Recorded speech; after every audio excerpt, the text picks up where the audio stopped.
rencananya pada hari ini akan digelar apel pasukan pengamanan dari Polda Jawa Tengah yang nantinya juga akan diikuti oleh sejumlah unsur-unsur terkait baik dari TNI ataupun dari dinas-dinas yang terlibat di Kota Solo seperti Dinas Perhubungan, Dinas Pemuda dan Olahraga dan lain-lainnya. Dan juga akan ada perkuatan tambahan dari Polda Jawa Tengah mengingat memang event ini akan didukung penuh oleh pemerintah Provinsi Jawa Tengah dan juga dari TNI Polri, Polda Jawa Tengah dan juga Kodam 4 Diponegoro. Dan rencananya pasukan ini nantinya akan ditempatkan di titik-titik yang memang dianggap rawan dan juga memerlukan pengamanan ekstra terutama untuk jalur-jalur pemain, lapangan latihan dan juga kompleks Stadion Manahan. Hanya saja memang ada regulasi dari FIFA bahwa aparat keamanan seperti TNI Polri tidak diperkenankan masuk ke dalam kompleks stadion kecuali ada peningkatan eskalasi dan situasi yang membutuhkan penanganan aparat berwenang. Dan hingga saat ini pun Stadion Manahan sudah disterilkan, artinya tidak semua orang bisa masuk, bahkan awak media pun tidak sembarangan bisa mengambil gambar di dalam karena memang ada regulasi-regulasi yang ditetapkan oleh FIFA dan juga pemegang hak siar di Indonesia ini. Ada banyak sekali aturan-aturan yang diterapkan dan ini harus dipahami oleh semua yang terlibat di perhelatan Piala Dunia di Kota Solo ini. Dan Pemkot Solo juga sudah menyiapkan sejumlah titik parkir dan juga angkutan shuttle bus yang akan mengangkut penumpang ataupun penonton yang hendak menonton di Stadion Manahan. Karena memang Stadion Manahan tidak diperkenankan untuk dimasuki kendaraan selain VIP dan juga dari penyelenggara. Dan hingga saat ini pihak-pihak yang terkait terus berkoordinasi untuk memastikan bahwa pertandingan pertama yang akan dilangsungkan besok pada pukul 16 akan berjalan dengan baik, lancar, tanpa gangguan apapun. Baik, lalu bagaimana dengan fasilitas penunjang bagi penonton maupun ofisial dan pemain yang akan berlaga, Widi? Ya, hingga saat ini fasilitas-fasilitas semacam itu sudah siap dan sudah mulai digunakan. Artinya baik pemain maupun ofisial sudah menggunakan baik angkutan darat yang disiapkan oleh panitia, ada bus dan juga beberapa mobil yang untuk mengangkut mereka dari hotel, lapangan latihan, dan nantinya dari hotel untuk menuju ke venue, yaitu di Stadion Manahan. Sementara fasilitas yang lain seperti lapangan-lapangan yang disiapkan juga sudah diberikan volunteer ataupun relawan yang itu tugasnya menjamin semua proses berlangsung dengan lancar tanpa ada gangguan. Dan khusus untuk perhelatan besok juga pemerintah Kota Surakarta sudah menyiapkan beberapa fasilitas seperti yang tadi yang sudah saya sebutkan, shuttle bus dan juga kantong parkir, dan juga menyiapkan tim kesehatan yang juga standby di beberapa titik terutama di Stadion Manahan, tidak hanya untuk melayani pemain ataupun ofisial yang cedera, tapi juga melayani masyarakat mungkin penonton yang membutuhkan pertolongan medis pada saat mereka menonton pertandingan nanti. Dan semuanya sudah siap, semuanya sudah ditempatkan di pos masing-masing dan siang hari ini petugas keamanan yang dilibatkan dalam operasi pengamanan Piala Dunia juga sudah mulai digeser ke posisinya mereka masing-masing. Baik, itu tadi laporan dari Widi Nugroho terkait dengan persiapan jelang kick-off begitu ya, laga yang akan berlangsung di Stadion Manahan Solo. Lalu kita akan bergeser ke Surabaya, Jawa Timur, ada Via Irmar di sana. Selamat pagi, Via Irmar. Bagaimana dengan persiapan pengamanan pada H-1 gelaran Piala Dunia U17 pada hari ini?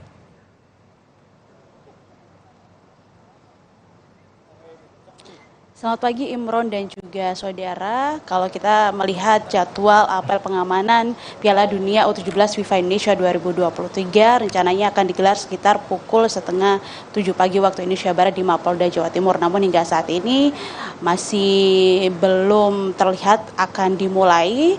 Sejumlah petugas gabungan yang terdiri dari unsur TNI, Polri, Satpol PP dan juga Dinas Perhubungan Kota Surabaya masih melakukan gladi bersih di lapangan Mapolda Jawa Timur.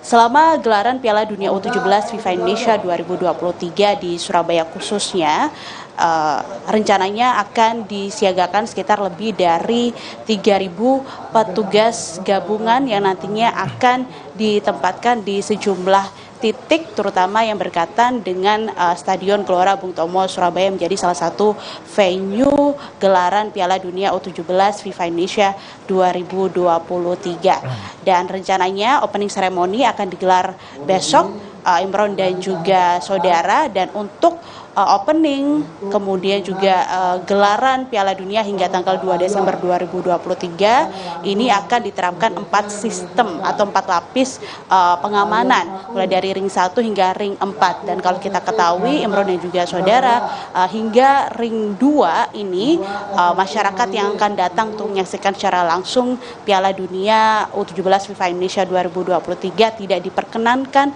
untuk membawa kendaraan pribadi, baik itu kendaraan roda 2 maupun juga kendaraan roda 4. Nantinya masyarakat bisa mau memarkirkan atau menempatkan kendaraannya di sejumlah titik-titik shuttle bus yang sudah disediakan oleh pemerintah Kota Surabaya.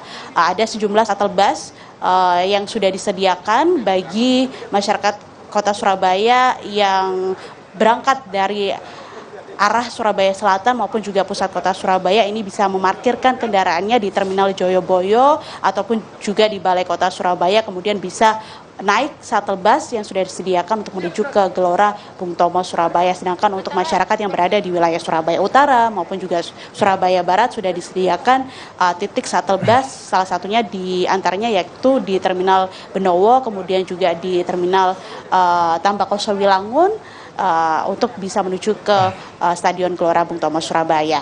Imron.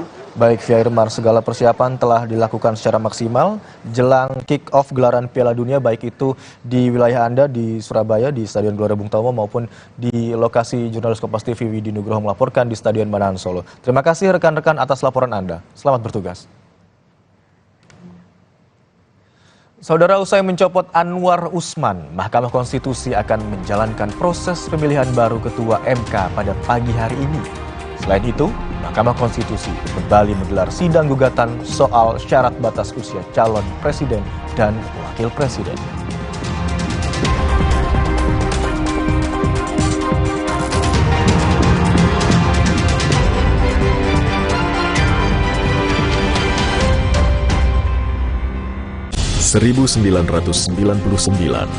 Pemilu pertama Indonesia di alam reformasi diikuti oleh 48 partai politik.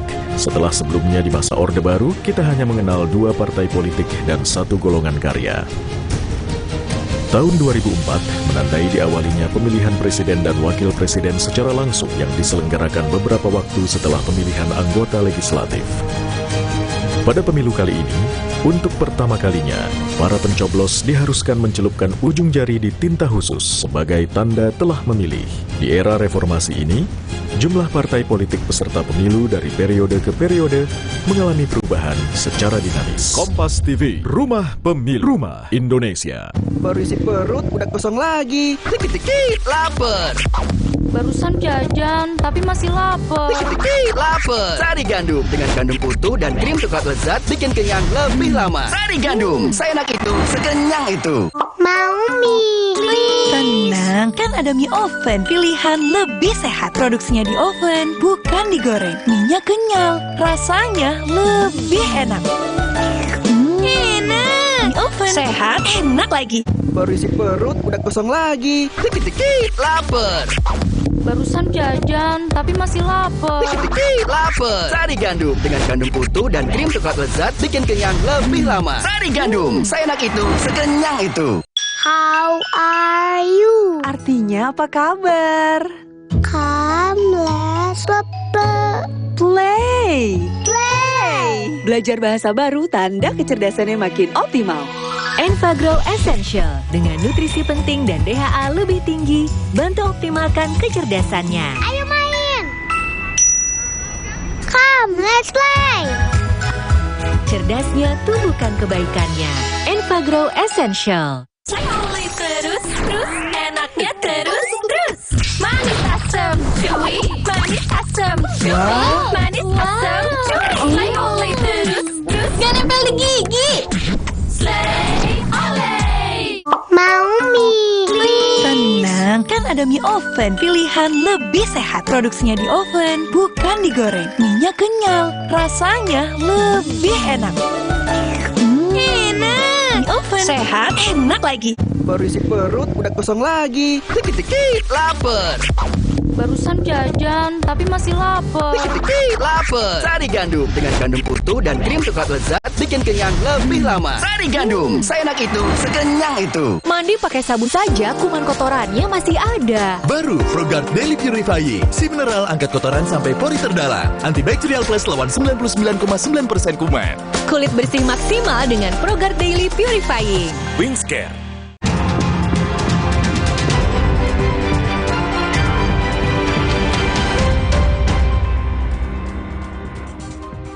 Terima kasih Anda masih bersama kami di Kompas Pagi, Saudara.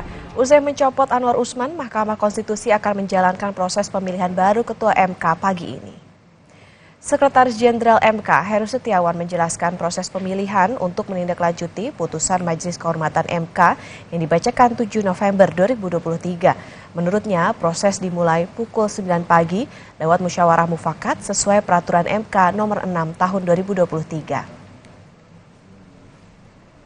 Sesuai dengan putusan MK, Mahkamah Konstitusi esok hari pukul 9 akan melaksanakan PMK nomor 6 tahun 2023 tentang pemilihan pimpinan Mahkamah Konstitusi, dimulai dari upaya untuk musyawarah mufakat dan seterusnya. Lebih lengkap kita sapa jurnalis Kompas TV Leo Taufik yang berada di gedung Mahkamah Konstitusi. Leo, selamat pagi. Jadi mekanismenya bagaimana dan memang secepat inikah untuk mengganti Ketua MK?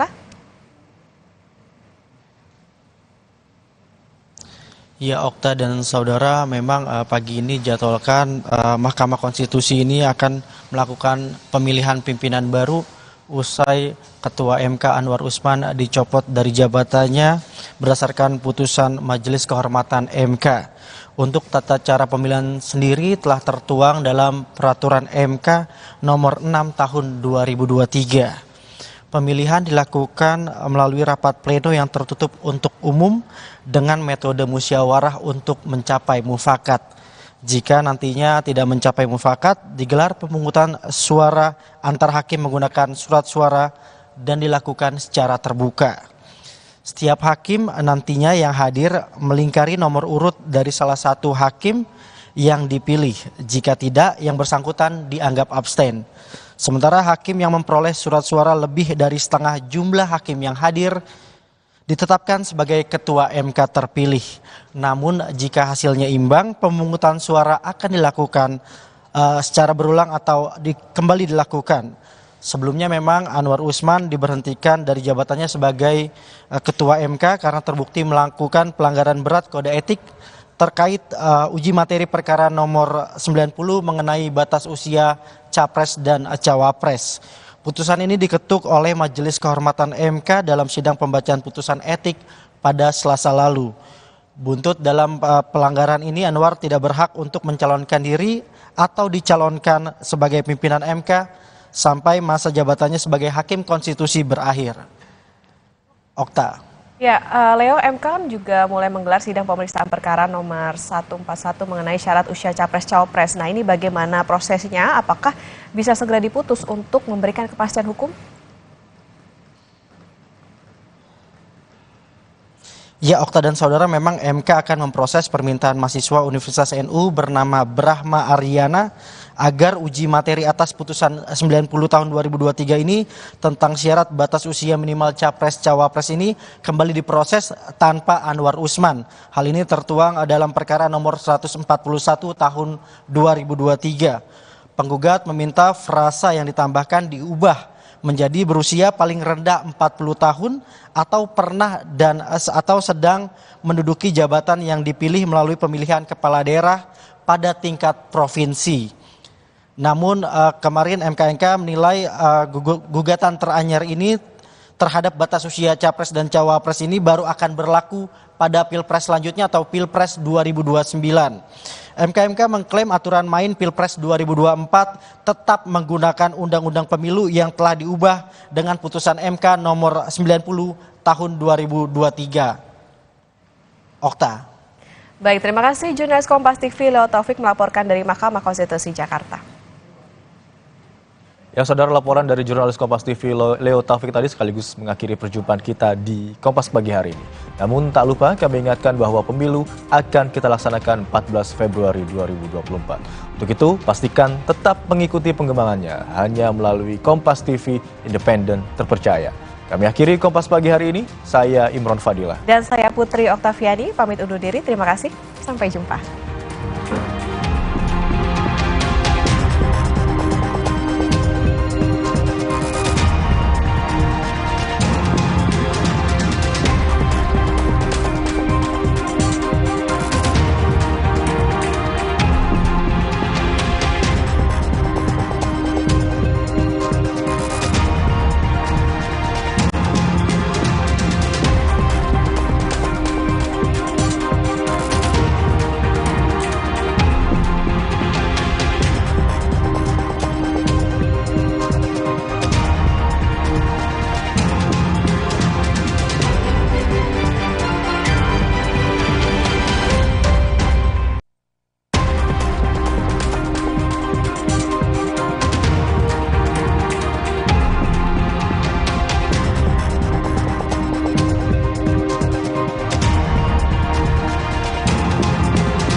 Ambil nama tas tradisional Papua. Noken diartikan sebagai sebuah sistem atau cara yang telah disahkan oleh negara untuk menghitung perolehan suara capres-cawapres, caleg dan parpol di sebagian wilayah Papua. Noken gantung dengan tas noken sebagai kotak suara dan noken Big Man. Keputusan sepenuhnya berada di tangan ketua adat yang paling berpengaruh. Ikuti perkembangan dan informasi terkini seputar Pemilu 2024 hanya di Kompas TV, Rumah Pemilu.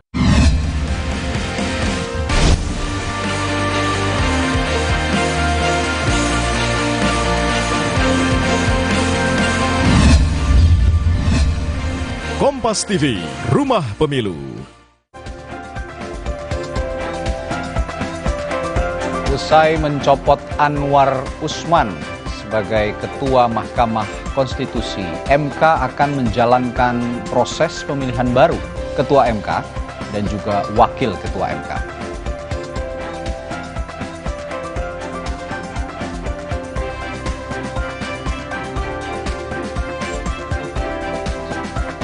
Di sisi lain, Mahkamah Konstitusi juga kembali menggelar sidang gugatan soal syarat batas usia calon presiden dan wakil presiden. Gugatan itu bermuatan agar hanya pejabat gubernur di bawah usia 40 tahun saja yang dapat maju capres-cawapres. Lalu bisakah putusan nantinya berlaku pada Pilpres 2024 atau justru 5 tahun lagi? Nanti kita bahas dalam dialog di Sapa Indonesia pagi hari ini.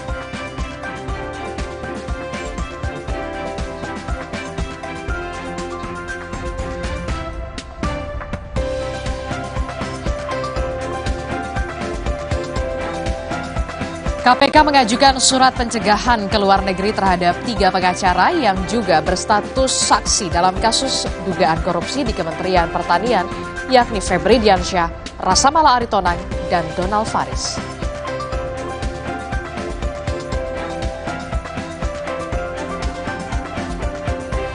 Mantan Menkominfo Johnny G. Plate divonis hukuman 15 tahun penjara dan denda 1 miliar rupiah.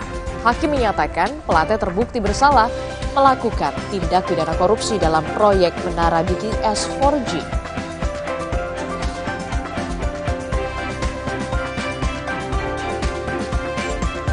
Ekonomi Indonesia masuk fase lesu di kuartal 3 tahun ini. Pertumbuhan yang selalu digadang-gadang mampu di atas 5%, nyatanya turun ke 4,9%. Ekonomi tak baik-baik saja karena kelas menengah yang jadi tulang punggung sedang tekor.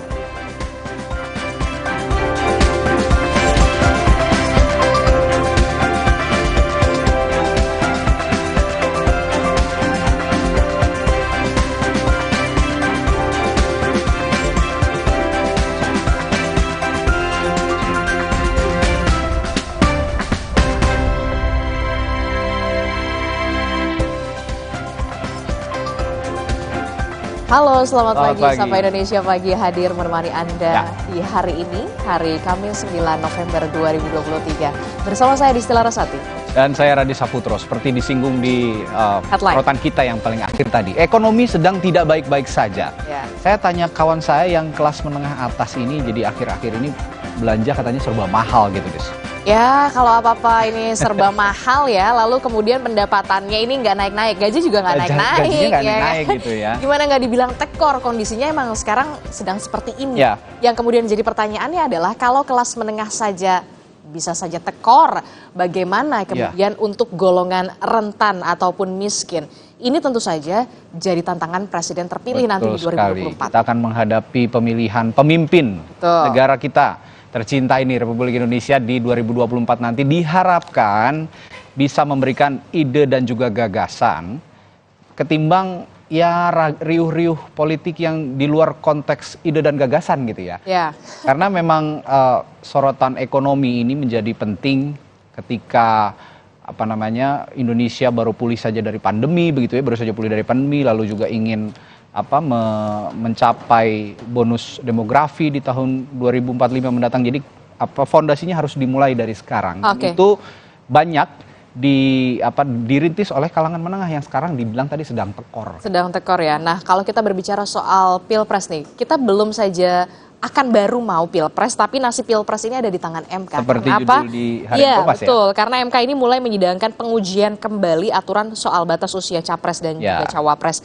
Tentu saja ada harapan perkara itu diputus cepat, kemudian untuk memberikan kepastian hukum setelah Anwar Usman ini resmi diberhentikan dari jabatannya sebagai Ketua Mahkamah Konstitusi. Tapi sebentar dulu deh, kalau menyimak Majelis Kehormatan MK kemarin, Pak Jimli Asidiki, Prof. Jimli Asidiki itu mengatakan ini sebaiknya, ini jadi rekomendasi ya di MK, ini sebaiknya putusan ini atau review ulang lagi dari uji materi soal batas usia capres-cawapres ini diberlakukan di pertandingan berikutnya. 2029. Wah, banyak yang gigit jari dong kayaknya. Jadi artinya bagaimana dong? Ya, ini yang harus dipastikan. Nanti Adisti juga akan dengan sejumlah narasumber akan berdialog, dipastikan bahwa apakah masih ada peluang kalau memang MK ini maksud kami Majelis Mahkamah Konstitusi Mahkamah Konstitusi ini bersidang kembali, menguji materi kembali undang-undang batas usia capres-cawapres di undang-undang pemilu. Ini apakah bisa diberlakukan langsung atau tidak? Sedangkan batas batas untuk mengubah pasangan calon kayaknya sudah habis. Sudah habis kemarin. Ya. Iya, itu dia yang kemudian menjadi pertanyaan kita semua. Tapi untuk sebelum ke soal politik dan juga Pilpres, kita ke informasi pertama dulu di Sapa Indonesia Pagi kali ini. Ada informasi dari tawuran antar dua kelompok remaja di kawasan Johar Baru, Jakarta Pusat kembali pecah pada Rabu malam.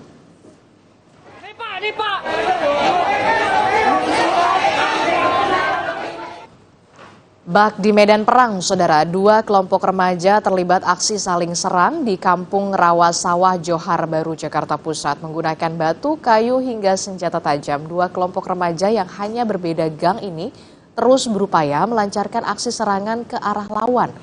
Tawuran yang terjadi di jalan permukiman warga membuat para pengendara tak ada yang berani melintas. Menurut salah seorang warga, tawuran ini terjadi tanpa adanya permasalahan yang jelas. Warga berharap polisi dapat bertindak tegas agar aksi tawuran tidak lagi terulang. Itu saya lagi karena mendengar ada petasan aja Pak. Langsung dari pihak ibu-ibu itu teriak gitu. Teriak langsung saya ngontek dari pihak kepolisian. Ya alhamdulillah tawuran itu mereda. Tidak lanjut lagi gitu. Anak mana? Ya itu biasanya anak gabungan aja Pak. Itu anak gembrong sama anak goldai. Orang sini kan Pak? Orang situ ya itu kebanyakan orang-orang dari luar Pak. Saya sebagai keamanan juga resah Pak. Kalau bisa mah langsung ditindak tegas aja. Saudara, pekerja galian saluran air di Pademangan, Jakarta Utara tewas diduga karena tersetrum saat mengerjakan proyek galian. Proses evakuasi korban dilakukan menggunakan kayu dan tali untuk menghindari sengatan listrik. Proses evakuasi korban sempat terhambat karena warga khawatir masih ada aliran listrik. Warga menyebut sempat ada percikan api dari bawah tiang listrik dekat lokasi pengerjaan galian. Jenazah dievakuasi ke Rumah Sakit Cipto Mangunkusumo atau RCM Jakarta Pusat untuk kepentingan penyelidikan. Kasus ini ditangani Polsek Pademangan. Yang kumpul yang sebelah mana bang? Di atas apa yang bawah? Sini bang, merepin. Dari di atas, di bawah ke atas. Kabel gitu ya bang? Kabel. Begitu kan saya. Dia pegangan kabel berarti bang ya? Apa gimana? Kabel kabel bawah. Kabel kayak kompas, di bawah. Korban lagi itu udah lagi di mana? Bawah. Masih bergerak apa enggak bang? Hah? Udah tenggelam bang. Tenggelam. Udah tenggelam gitu. Udah nggak ada gerakan sama sekali ya? Sama sekali. Saudara, Mas Riah, pembuang kotoran ke rumah tetangga di Sidoarjo mangkir dari sidang perdana. Diduga Mas Riah ini melarikan diri pada Selasa malam. Mas Riah seharusnya menjalani sidang perdananya di Pengadilan Negeri Sidoarjo hari Rabu 8 November kemarin. Namun ia diduga kabur dari rumahnya dengan diantar seorang perempuan pada Selasa malam. Mas Riah sempat ditahan karena terjerat kasus pelanggaran ketertiban umum dan ketentraman masyarakat karena membuang kotoran di depan rumah tetangganya, Wiwi. Setelah bebas menjalani tahanan, Mas Riah mengulangi perbuatannya dan harus menjalani perkara sidang yang sama.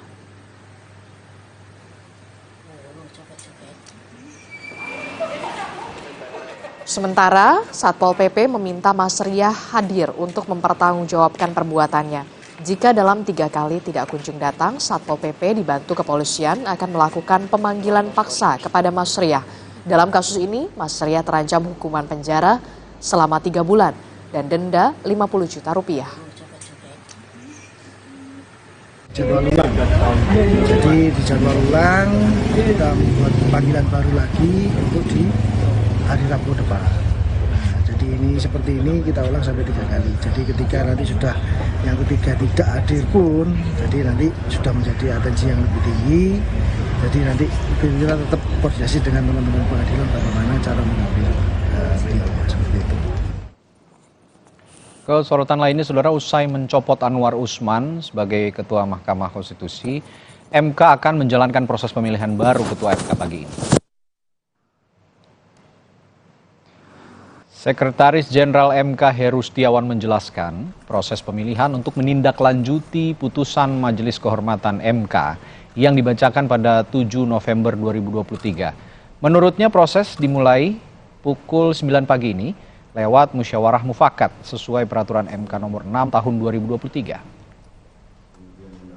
Sesuai dengan putusan MK, Mahkamah Konstitusi esok hari pukul 9 akan melaksanakan PMK nomor 6 tahun 2023 tentang pemilihan pimpinan Mahkamah Konstitusi, dimulai dari upaya untuk musyawarah mufakat dan seterusnya.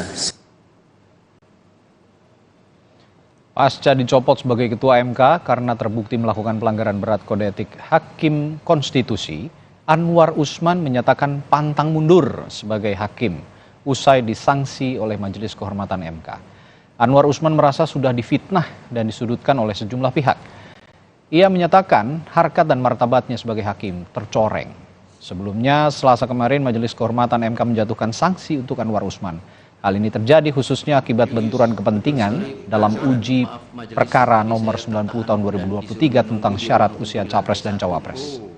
Kalau saat ini harkat, derajat, martabat saya sebagai hakim karir selama hampir 40 tahun dilumatkan oleh sebuah fitnah yang amat keji dan kejam. Tetapi saya tidak pernah berkecil hati dan pantang mundur dalam menegakkan hukum dan keadilan di negara tercinta. Sementara itu, Saudara, Presiden Joko Widodo membantah pemilu 2024 mudah diintervensi. Menurut Jokowi, seluruh proses pemilu dapat diawasi seluruh kalangan. Jokowi menegaskan pemilu 2024 ini bersifat terbuka. ada saksi perwakilan dari seluruh partai politik dan masyarakat di TPS yang mengawasi proses pemilu. Sehingga pemilihan umum tak mudah diintervensi seperti sejumlah tudingan yang beredar. Presiden juga menyebut agar tak ada pihak-pihak yang nekat mencoba mengintervensi pemilu. Banyak yang menyampaikan bahwa pemilu kita ini gampang diintervensi. Diintervensi dari mana? Di setiap TPS itu ada saksi partai-partai. Semua TPS ada saksi dari partai-partai. Belum juga aparat yang juga ada di dekat TPS. Artinya apa? Pemilu ini pemilu yang sangat terbuka. Bisa diawasi oleh siapa saja, oleh masyarakat dan oleh media dan lain-lain. Sorotan selanjutnya di Sapa Indonesia Pagi. Setelah jeda, Saudara, KPK mengajukan surat pencegahan ke luar negeri terhadap 3 pengacara yang juga berstatus saksi dalam kasus dugaan korupsi di Kementerian Pertanian, yakni Febri Diansyah, Rasamala Aritonang, dan juga Donald Faris. Mantan Menkominfo Johnny G. Plate divonis hukuman 15 tahun penjara dan denda 1 miliar rupiah. Hakim menyatakan Plate ini terbukti bersalah melakukan tindak pidana korupsi dalam proyek menara BTS 4G.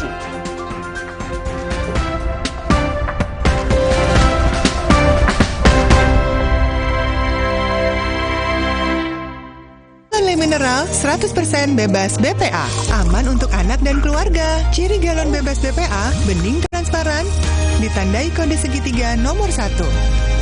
Galon Le Mineral, untuk sehatnya keluarga.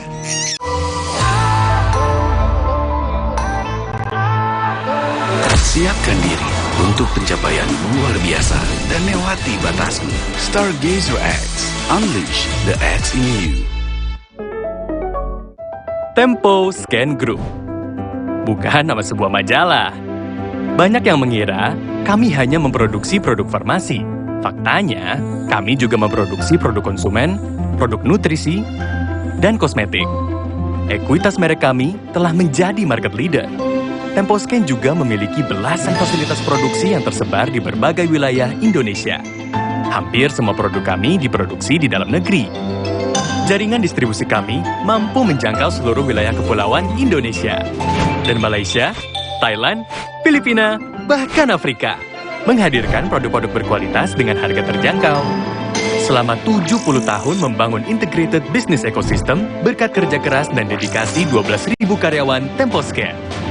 Tidak berhenti di sini, Temposcan terus mengembangkan bisnisnya dengan inovasi tanpa batas. 70 tahun Temposcan. Building the next frontier. Jalan yuk.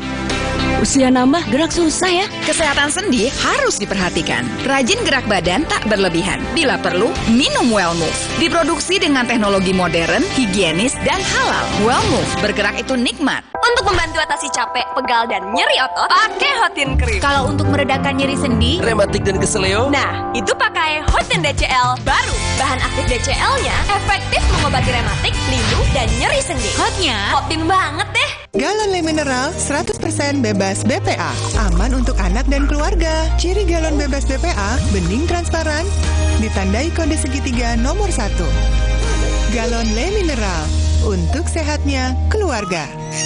Minum Renovit, dilengkapi dengan 12 vitamin dan 13 mineral, siap bantu jaga kesehatan tubuh. Siapkan Renovit, siapkan dirimu selalu. Renovit, siap jaga kesehatan. Produksi Konimax.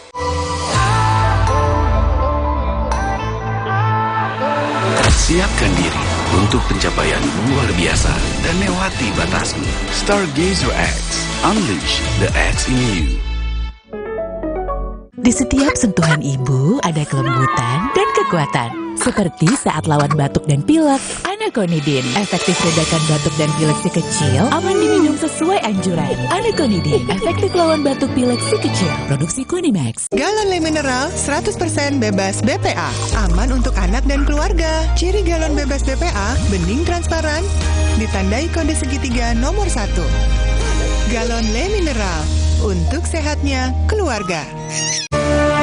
Mereka adalah perempuan-perempuan berdedikasi, perempuan mandiri, selalu optimis.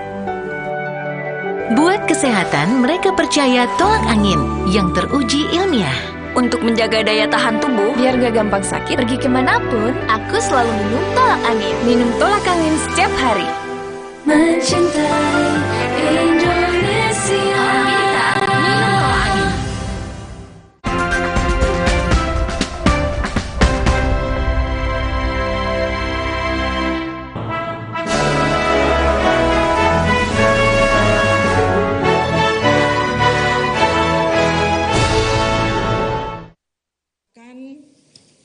Biografinya mulai dari Badan Penelitian dan Pengembangan Pendidikan, Pelatihan Hukum dan Peradilan Mahkamah Agung menyelenggarakan seminar bertajuk International Seminar on Cross-Border Commercial Dispute Resolution. Seminar ini dibuka secara langsung oleh Ketua Mahkamah Agung Muhammad Syarifuddin di Hotel Borobudur, Jakarta, 7 November 2023. Dalam pidato pembukaan, M. Syarifuddin menyatakan seminar ini sangat penting untuk dibahas sebagai pertimbangan dalam penyelesaian sengketa yang melibatkan dua pihak atau lebih yang berasal dari negara berbeda. M. Syarifuddin juga menerangkan bahwa tantangan dalam penegakan hukum lintas batas negara semakin beragam.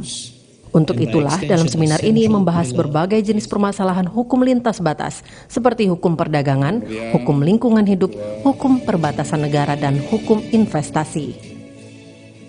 Mahkamah Agung sebagai lembaga peradilan tertinggi di Indonesia hendak mengajukan diskursus perihal penyelesaian sengketa komersial lintas batas. Hal tersebut kita artikan sebagai proses resolusi konflik atau perselisihan yang melibatkan dua pihak atau lebih yang berasal dari dua negara atau jurisdiksi yang berbeda. Dalam praktek dewasa ini, sengketa lintas batas dapat mencakup berbagai jenis isu, termasuk perdagangan internasional, hukum lingkungan, perbatasan, investasi, dan banyak lagi yang lain. Penyelesaian sengketa komersial lintas batas adalah salah satu aspek penting untuk menunjang upaya global untuk meningkatkan kesejahteraan seluruh warga dunia dengan meningkatkan perdagangan dan investasi. Dalam seminar ini, Kepala Badan Penelitian dan Pengembangan Pendidikan dan Pelatihan Hukum Peradilan Mahkamah Agung Bambang Heri Mulyono mengapresiasi keterlibatan para pembicara. Antara lain Hakim dari Singapore Supreme Court, Hakim Agung dari Kamar Perdata Mahkamah Agung, dan sejumlah praktisi hukum yang membagikan pengalaman dalam penyelesaian perkara lintas batas negara. Ini merupakan momen yang penting dalam pengembangan hukum dan peradilan dari kedua negara, Indonesia dan Singapura. Kami berharap bahwa kegiatan ini bisa membuka wawasan kita semuanya, bisa menghasilkan juga rumusan-rumusan bagi pengembangan hukum dan peradilan di Indonesia. Bambang berharap seminar ini dapat memberikan rumusan dalam perkembangan peradilan hukum di Indonesia dan membuka wawasan para hakim dalam menangani perkara lintas batas negara. Di saat yang sama, Chief Justice of Singapore Supreme Court, Sundares Menon, ikut membuka kegiatan seminar ini dengan membagikan pengalamannya menegakkan perkara hukum lintas batas negara di Singapura. Kegiatan seminar ini merupakan salah satu rangkaian dalam kerjasama yudisial antara Mahkamah Agung Indonesia dengan Singapore Supreme Court. Tim Liputan, Kompas TV.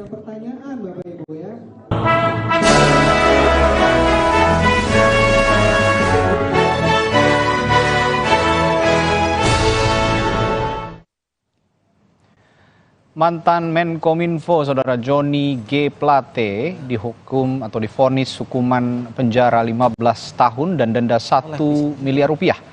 Hakim menyatakan Plate terbukti bersalah melakukan tindak pidana korupsi dalam proyek menara BTS 4G. Selain divonis 15 tahun penjara dan denda 1 miliar rupiah, Plate juga divonis membayar uang pengganti sebesar 15,5 miliar rupiah. Atas putusan ini, tim kuasa hukum Joni Plate mengajukan banding. Menyatakan terdakwa Joni Gerard Plate telah terbukti secara sah dan meyakinkan bersalah melakukan tindak pidana korupsi secara bersama-sama sebagaimana dalam dakwaan primer penuntut umum. 2. Menjatuhkan pidana kepada terdakwa dengan pidana penjara selama 15 tahun dan denda sebesar 1 miliar rupiah dengan ketentuan apabila denda tersebut tidak dibayar akan diganti dengan pidana kurungan selama 6 bulan. KPK mengajukan surat pencegahan ke luar negeri terhadap 3 pengacara yang juga berstatus saksi dalam kasus dugaan korupsi di Kementerian Pertanian, yakni Febri Diansyah, Rasa Mala Aritonang, dan juga Donald Faris. Ketiganya dicegah ke luar negeri selama 6 bulan terkait kasus dugaan korupsi yang melibatkan mantan Menteri Pertanian Syahrul Yassin Limpo. Kepala Bagian Pemberitaan KPK Ali Fikri menyatakan upaya pencegahan dilakukan untuk kebutuhan melengkapi berkas perkara penyidikan kasus korupsi yang menjerat Syahrul Yassin Limpo dan 2 bekas anak buahnya. Yang dimaksud adalah 3 orang advokat, ya, 3 orang advokat. Dan pencegahan ini berlaku untuk 6 bulan tentunya, serta nanti dapat diperpanjang kembali untuk kebutuhan dari proses penyidikan. Pencegahan agar tidak pergian ke luar negeri tentu sebagai bagian dari kebutuhan proses penyidikan, di mana ketika keterangan 3 orang advokat ini nanti dibutuhkan, tetap berada di dalam negeri, dan tentu kelancaran dari penyelesaian berkas perkara dengan tersangka SL ini dapat cepat selesai, begitu ya. Saya kira itu. Ada lagi?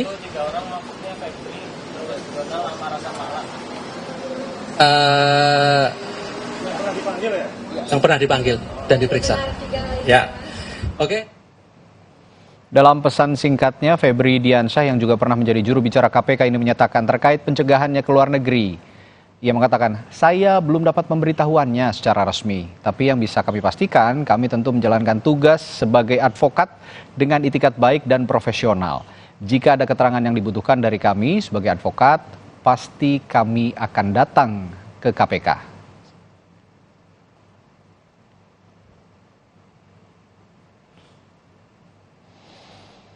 Saudara, KPK menyebut Firly Bahuri belum bisa memenuhi panggilan Dewan Pengawas KPK sebab masih berdinas di Aceh hingga 11 November.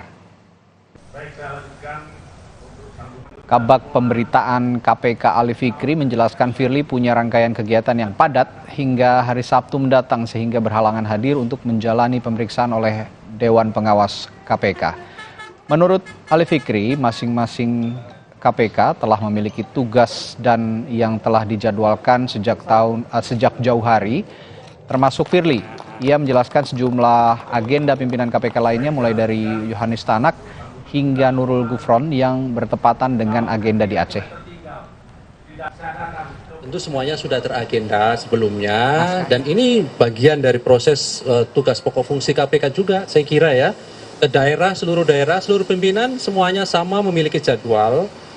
Minggu depan juga Pak Yohanes Tanak ke Papua dan seterusnya. Jadi saya kira jadwal-jadwal ini sudah ada sebelumnya, sudah dipersiapkan agenda acaranya apa saja, kemudian di daerah termasuk sudah dikoordinasikan dengan pemerintahan daerah sehingga ya melaksanakan tugas itu. Untuk informasi lebih lengkap, sudah ada jurnalis Kompas TV Renata Panggalo di Gedung Merah Putih KPK Jakarta. Renata, pencegahan ke luar negeri terhadap 3 advokat atau pengacara yang juga jadi pengacara Syahrul Yassin Limpo, ini apakah sudah berlaku mulai hari ini? Iya, Radi dan juga saudara, memang tidak didetilkan secara rinci sejak kapan tanggal kemudian berlakunya pencegahan ke luar negeri terhadap 3 advokat atau tim kuasa hukum dari mantan Menteri Pertanian Syahrul Yassin Limpo. Tetapi memang untuk surat pengajuan pencegahan ke luar negeri ini sudah dikirimkan kepada Dirjen Imigrasi Kemenkumham RI, dan ini disebutkan oleh Ali Fikri selaku Kabag Pemberitaan KPK bahwa sudah akan berlaku begitu ya 6 bulan ke depan, dan pencegahan ini merupakan pencegahan pertama kali, dan apabila dibutuhkan untuk lanjutan gitu atau perpanjangan lanjutan pencegahan ini bisa disesuaikan dengan kebutuhan proses penyidikan. Memang sebelumnya juga Ali Fikri menyebutkan mengapa kemudian 3 advokat ini atau tim kuasa hukum dari mantan Menteri Pertanian ini harus dicegah ke luar negeri, mengingat tim penyidik ini berharap ketika ketiganya ini dibutuhkan keterangan-keterangan tambahan, ketiganya bisa hadir untuk memenuhi panggilan tersebut. Meskipun sudah diberitakan gitu ya oleh Ali Fikri, namun Febri Diansyah selaku salah satu pengacara dalam tim kuasa hukum SYL mengatakan bahwa pihaknya belum mengetahui adanya pencegahan ini. Namun pihaknya menegaskan bahwa mereka akan secara profesional bekerja sebagai advokat bagi menteri atau mantan Menteri Pertanian Syahrul Yassin Limpo. Selain itu juga Radi dan juga saudara, Febri Diansyah juga mengungkapkan bahwa KPK ini sudah membantarkan atau mengabulkan permintaan pembantaran dari Syahrul Yassin Limpo, yang dimana Syahrul Yassin Limpo ini sudah mulai dibantarkan sejak Selasa malam, dan ia dibantarkan di Rumah Sakit Pusat Angkatan Darat atau RSPAD Gatot Subroto. Dan pembantaran ini juga diajukan berdasarkan surat dari rumah sakit, dan sebelumnya ada rujukan dari dokter KPK yang menangani langsung SYL. Radi. Ya, Renata, selain kasus dugaan korupsi yang menimpa Syahrul Yassin Limpo, mantan-mentan, ada juga kan kasus dugaan pemerasan yang juga saat ini berproses di Mapolda Metro Jaya. Lalu juga ini dibawa ke ranah etik di KPK. Nah, ada informasi kapan Ketua KPK Firly Bahuri ini akan menghadiri panggilan Dewan Pengawas KPK untuk melihat adanya pelanggaran etik atau tidak dari Ketua KPK Firly Bahuri ini? Ya, Radi dan juga saudara, kami masih menunggu konfirmasi secara pasti kapan kemudian Firly bisa hadir untuk memenuhi panggilan dari Dewas KPK. Karena kembali lagi mengutip pernyataan dari Ali Fikri selaku Kepala Bagian Pemberitaan KPK bahwa Firly Bahuri ini harus menghadiri sejumlah kegiatan di Nangro Aceh Darussalam terkait dengan Hari Anti Korupsi Sedunia, yang dimana memang kita ketahui juga pada hari Selasa 7 November lalu Firly Bahuri juga tidak dapat menghadiri panggilan atau pemeriksaan tambahan yang diagendakan oleh Polda Metro Jaya terkait dengan kasus pemerasan, kasus dugaan pemerasan oleh pimpinan KPK kepada mantan Menteri Pertanian Syahrul Yassin Limpo. Kalau kita lihat agendanya memang dijadwalkan sampai 11 November, Firly masih berada di Nangro Aceh Darussalam. Ditambah lagi kalau dari keterangan juru bicara bidang pencegahan KPK, Ipi Mariati Kuding, bahwa Firly hari ini dijadwalkan untuk membuka acara seremonial pada hari Kamis ini. Sehingga memang dapat dipastikan bahwa hari ini memang Firly belum bisa datang memenuhi panggilan dari Dewas KPK. Radi. Baik, terima kasih laporan dari jurnalis Kompas TV Renata Panggalo langsung dari Gedung Merah Putih KPK Jakarta. Selamat bertugas kembali. Saudara, setelah jeda ada informasi dan juga perbincangan yang menarik untuk Anda simak. Mahkamah Konstitusi kembali menggelar sidang gugatan soal syarat batas usia calon presiden dan calon wakil presiden. Nah, gugatan itu bermuatan agar hanya pejabat gubernur di bawah usia 40 tahun saja yang dapat maju capres-cawapres. Bisakah putusan itu nantinya berlaku pada Pilpres 2024 ini atau justru 5 tahun mendatang? Nanti kita akan bahas setelah jeda di Sapa Indonesia Pagi bersama rekan saya Adisti Larasati.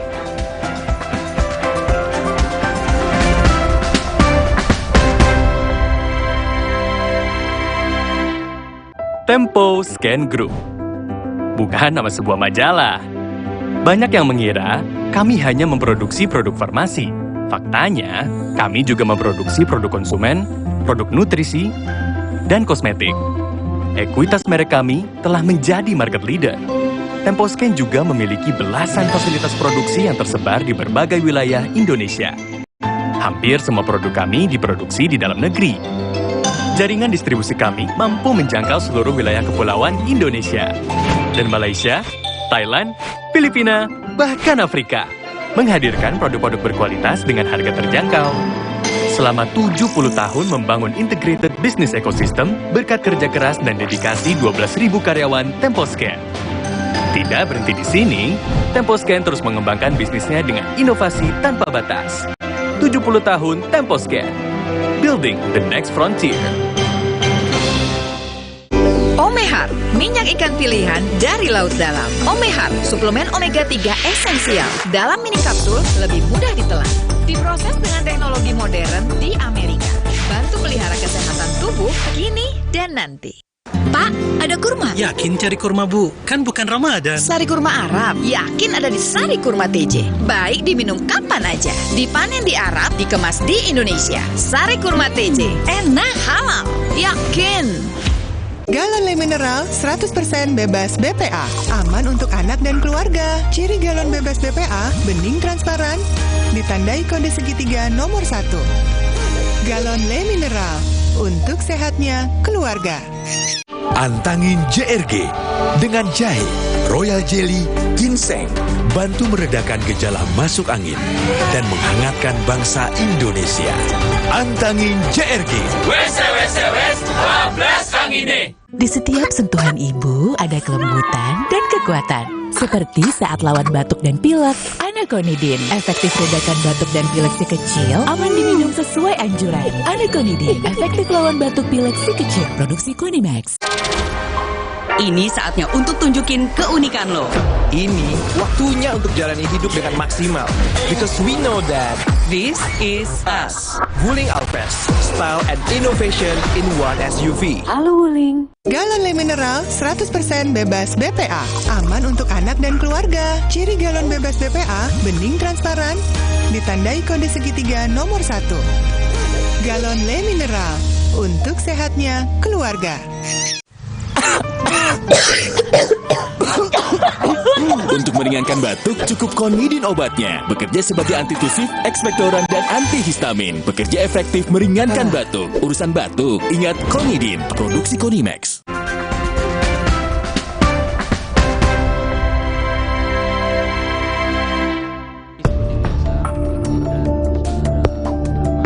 Mahkamah Konstitusi kembali menggelar sidang gugatan soal syarat batas usia calon presiden dan wakil presiden.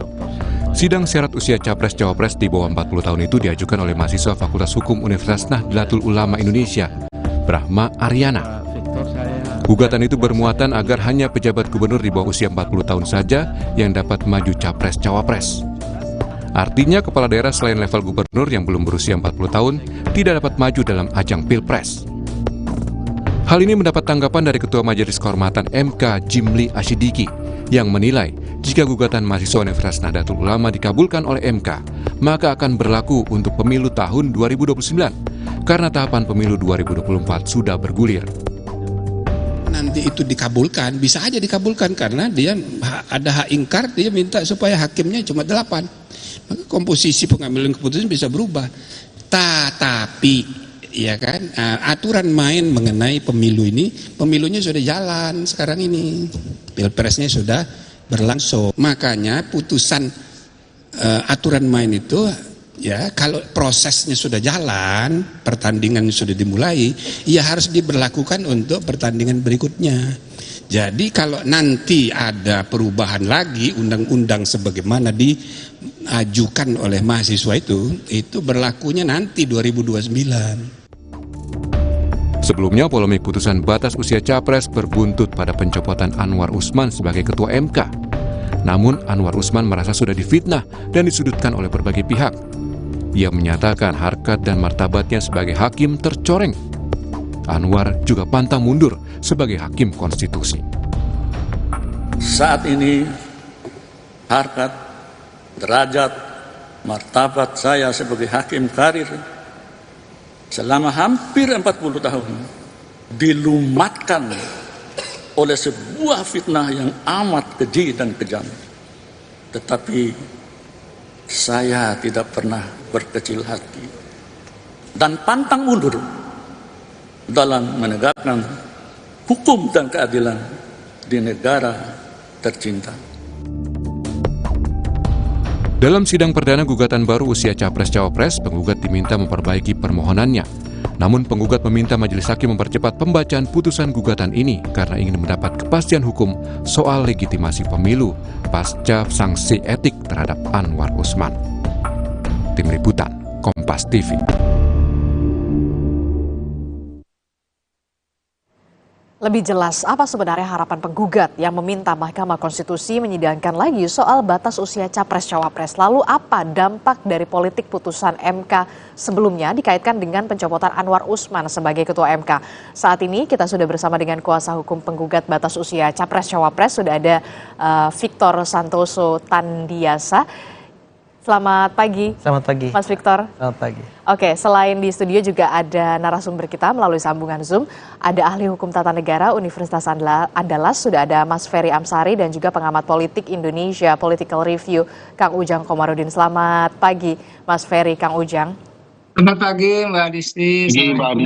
Bang Victor, Bang Ferry. Kang Ujang, Bang Victor. Oke, untuk pertanyaan pertama saya langsung ke Mas Victor dulu. Mas Victor, jadi sebenarnya gugatannya itu betulkah bisa menjadi capres ataupun cawapres di bawah 40 tahun dengan syarat levelnya gubernur? Seperti apa penjelasannya? Ya jadi gini, sebenarnya kan kita semua menginginkan adanya pemilu yang terlegitimasi dengan kuat, Mbak. Nah sementara kalau kita melihat putusan 90 itu jelas bisa kita katakan cacat secara prosedur.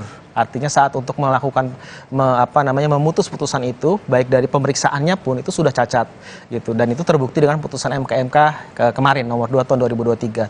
Nah sehingga kami sebenarnya ingin membantu Mahkamah Konstitusi dan juga membuat pemilu ini menjadi terlegitimasi dengan apa? Dengan memberikan satu ruang untuk mengkoreksi putusan itu. Artinya putusan 90 ini kan diputus berdasarkan adanya intervensi kekuasaan, dan itu memang diakui oleh putusan MK bahwa ada ketua MK pada saat itu membuka ruang terjadi intervensi dari luar.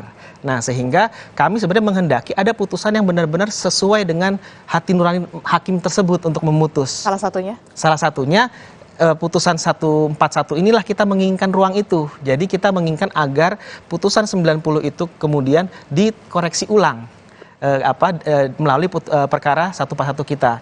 Nah, kenapa? Karena kalau kita melihat dalam konteks seperti tadi pertanyaan Mbak Arisy tadi, kenapa kita kemudian minta pada level gubernur? Karena seharusnya memang itu yang termuat dalam amar putusannya. Kalau kita melihat dari sisi komposisi hakim, itu kan jelas sekali. Ada 5 hakim yang mengabulkan, 3 itu tidak menolak gubernur, tapi menambahkan jabatan pemilu, DPR sampai DPRD, dan juga wali kota. Sementara yang 2 tidak setuju dengan dua jabatan itu. Dan jabatan pemilu dan wali kota nggak setuju, hanya setuju gubernur. Artinya kalau mau melengkapi 5 suara terbanyak untuk bisa menjadi amar putusan, maka seharusnya yang lengkap adalah yang gubernur, bukan yang wali kota dan juga jabatan pemilu. Gitu. Bayangkan kalau jabatan pemilu bahkan 21 tahun bisa menjadi capres dan cawapres. Nah ini kan cukup mengkhawatirkan gitu ya. Nah dalam konteks ini kita melihat kalau misalnya kita melihat dari mekanisme pengambilan keputusan, itu ada di pasal 45 ayat 5 Undang-Undang MK. Itu kalau tidak terjadi, memang kalau tidak terjadi musyawarah mufakat dari suara terbanyak, maka itu ketua sidang pleno lah yang menentukan. Nah, kalau kita lihat dalam runutan penanganan perkara, perkara 29, perkara 55, perkara 51, ini Pak Ketua tidak hadir dalam sidang itu. Tapi dalam perkara 91 dia hadir. Gitu. Nah, kalau dia hadir, otomatis ketua sidang plenonya adalah ketua MK. Nah, sehingga itulah yang kemudian bisa ditarik dari kesimpulannya adanya konflik kepentingan, adanya intervensi dari pihak luar. Inilah yang kemudian menguatkan bahwa pengambilan keputusan yang menjadi amar saat di dalam putusan 90 adalah karena adanya dua hal tersebut. Gitu. Oke, termasuk juga terbaru adalah informasinya harus diperbaiki, betul? Iya. Apa yang perlu diperbaiki kembali? Baik dari proses persidangannya pun sebenarnya harus diperbaiki kembali, makanya kita melakukan proses pengujian ulang. Jadi kalau kita melihat dalam Undang-Undang Kekuasaan Kehakiman, di mana MK juga menjadi bagian dari pelaku kekuasaan kehakiman, di pasal 17 itu jelas kalau seandainya terjadi suatu putusan yang ada konflik kepentingan di dalamnya, maka itu batal demi hukum. Nah masalahnya untuk menyatakan batal demi hukum kan harus ada lembaganya. Tidak bisa serta-merta publik mengatakan batal demi hukum. Harus ada lembaga yang menyatakan. Sehingga apa? Dengan adanya perkara 141 ini, inilah yang kemudian nanti akan menjadi satu putusan yang bisa menyatakan bahwa putusan 90 itu dinyatakan batal dan kemudian yang berlaku adalah yang putusan 141. Sehingga proses penyelenggaraan pemilu ini menjadi terlegitimasi. Karena putusan 90 ini kan telah melahirkan PKPU nomor 23 tahun 2023. Nah, ini yang dijadikan dasar untuk syarat pencapresan. Kalau ini kemudian dasarnya saya cacat, maka pemilihnya akan menjadi cacat hukum. Gitu. Saya langsung ke Mas Ferry. Mas Ferry, kalau melihat tadi tayangan berita sebelum kita dialog, Pak Jimli Asyidiki mengatakan kalau memang ada pengkoreksian soal putusan 90, kemudian putusan 90 yang baru ini akan diberlakukan di tahun 2029, bukan pemilu di 2024. Sebenarnya apakah mungkin ini berlaku di 2024? Jadi saya pikir pendapat Prof. Jimli itu tidak merepresentasikan Majelis Kehormatan Mahkamah Konstitusi. Karena kalau MK dia tidak akan mencampuri urusan Mahkamah Konstitusi baik di internal MK maupun sifatnya berupa putusan. Pernyataan beliau itu tidak relevan karena mengandung seolah-olah putusan MK itu harus diberlakukan ke depan atau di pemilu berikutnya. Karena bukan begitu alasannya. Kalau tahapan pemilu sudah berlangsung, sudah hampir 8 bulan lebih tahapan pemilu itu berlangsung.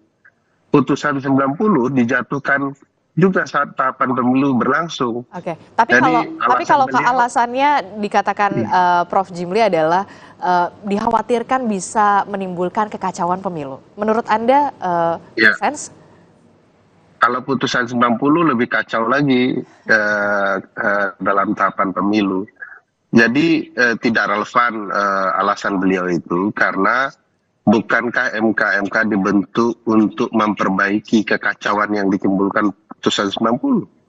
Nah sekarang setelah terbukti adanya pelanggaran hukum berat, maka tentu ada ruang bagi kita untuk memperbaikinya. Benar, tidak bisa serta-merta karena MK bukanlah atasan Mahkamah Konstitusi, bukan peradilan yang bisa mengatur banding. Jadi mereka tidak boleh memutus objek perkara yang ditangani MK. Lumrahnya di MK ada tradisi bahwa putusan MK yang lalu bisa diperbaiki melalui putusan MK yang baru.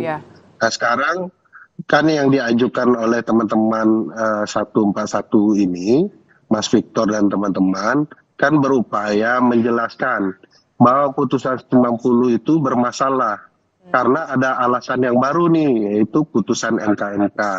Nah MK mestinya melihat bahwa putusan MK itu mengikat diri mereka, bahwa mereka telah terlibat melakukan pelanggaran etik. Kalau yang berat 1, tetapi 8 lain kan juga kena pelanggaran etik. Soal proseduralnya, soal-soal yang lain. Tapi yang kemudian menjadi pertanyaan selanjutnya adalah, kemudian bisakah gugatan baru ini sebenarnya diputus dengan cepat? Oh iya bisa, karena kan praktiknya bisa gitu ya. Saya mau contohkan misalnya ada kasus IKTP, diputus sehari, perkaranya cuma 3 hari. Ada perkara PHPU Pileg ya, kalau IKTP itu pengujian undang-undang. Ada PHPU Pileg, baru 1 kali pendahuluan, besoknya sudah sidang putusan. Jadi kalau bicara cepat ya bisa, apalagi objeknya sudah pernah diperiksa. Saya merasa tidak perlu lagi didengarkan DPR dan pemerintah, toh alasannya akan sama, tidak akan mungkin beda. Tidak perlu lagi ahli, toh sudah ada penjelasan ahli di perkara 90 yang objeknya juga sama. Tinggal MK memutuskan dengan berniat baik ya, merefleksikan diri bahwa apa yang mereka lakukan dalam putusan 90 banyak kealpaan yang terbuka dan bisa dilihat oleh publik. MK tidak perlu juga menjustifikasi bahwa mereka tidak bisa didikte, tidak ada yang bisa mendikte MK. Ini panggilan hati nurani. Benar nggak kemudian mereka mematuhi apa yang disebut di dalam putusan MK, dan orang bisa melihat kealpaan di putusan 90. ya tinggal diputuskan. Jadi praktiknya sudah banyak. Oke, kalau Anda mengatakan sebenarnya bisa cepat karena ada beberapa contoh yang tadi Anda soal KTP dan juga lain sebagainya. Kemudian ini juga sudah terlanjur mendapatkan atensi publik yang begitu besar, bahkan satu negara begitu ya. Anda melihatnya mengapa alasan yang seharusnya bisa cepat tapi kemudian seolah-olah begitu tidak bisa begitu? Jawabannya sederhana itu Mbak Adisti, apa yang disinggung oleh Mas Victor. Sebagaimana dinukilkan dalam putusan MK dan proses persidangan MK. Ada kekuatan di luar yang mengintervensi Mahkamah Konstitusi. Kekuatan itu bisa sangat luar biasa berupa orang yang sangat menginginkan Gibran menjadi calon wakil presiden dengan melalui peradilan Mahkamah Konstitusi. Tidak ada konsep lain yang memungkinkan secara rasional dia maju, dan tidak ada orang yang secara rasional sangat menginginkan kecuali ayahnya sendiri. Jadi bagi saya intervensi itu pasti kekuatan besar di balik ini yang kemudian memaksa MK meskipun sudah ada putusan MK, apa yang salah yang lalu tetap mau dipraktekkan. Ini semakin sesat peradilan kita karena dimanfaatkan politik, dan politik kita kian tidak sehat karena menjalankan kepentingan keluarga. Kalau tadi Anda bilang ada kekuatan besar yang kemudian mencoba mengintervensi, kemudian kemarin baru saja kita dengar Presiden Joko Widodo menyebut bahwa pemerintah dan siapapun itu tidak bisa mengintervensi soal penyelenggaraan pemilu. Ya, itu kan kebohongan-kebohongan baru yang coba mau dilogikakan. Presiden itu sudah puluhan kali berbohong di depan publik. Misalnya dia tidak menginginkan anaknya terjun dalam ruang politik, keluarga besarnya. Ini ada anaknya yang turun nih dalam ruang politik. Kenapa dia tidak mengintervensi untuk kemudian meyakinkan publik bahwa dia tidak berbohong? Bagi saya ini kebohongan-kebohongan yang sedang mau dilanjutkan Presiden saja. Dengan bahasa-bahasa yang seolah-olah beliau memang tidak menghendaki. Semua orang tahu Presiden sangat powerful mengintervensi, punya ruang untuk mengintervensi, bisa kemudian demi kepentingan konstitusi, kepentingan negara, bahkan kepentingan pribadi.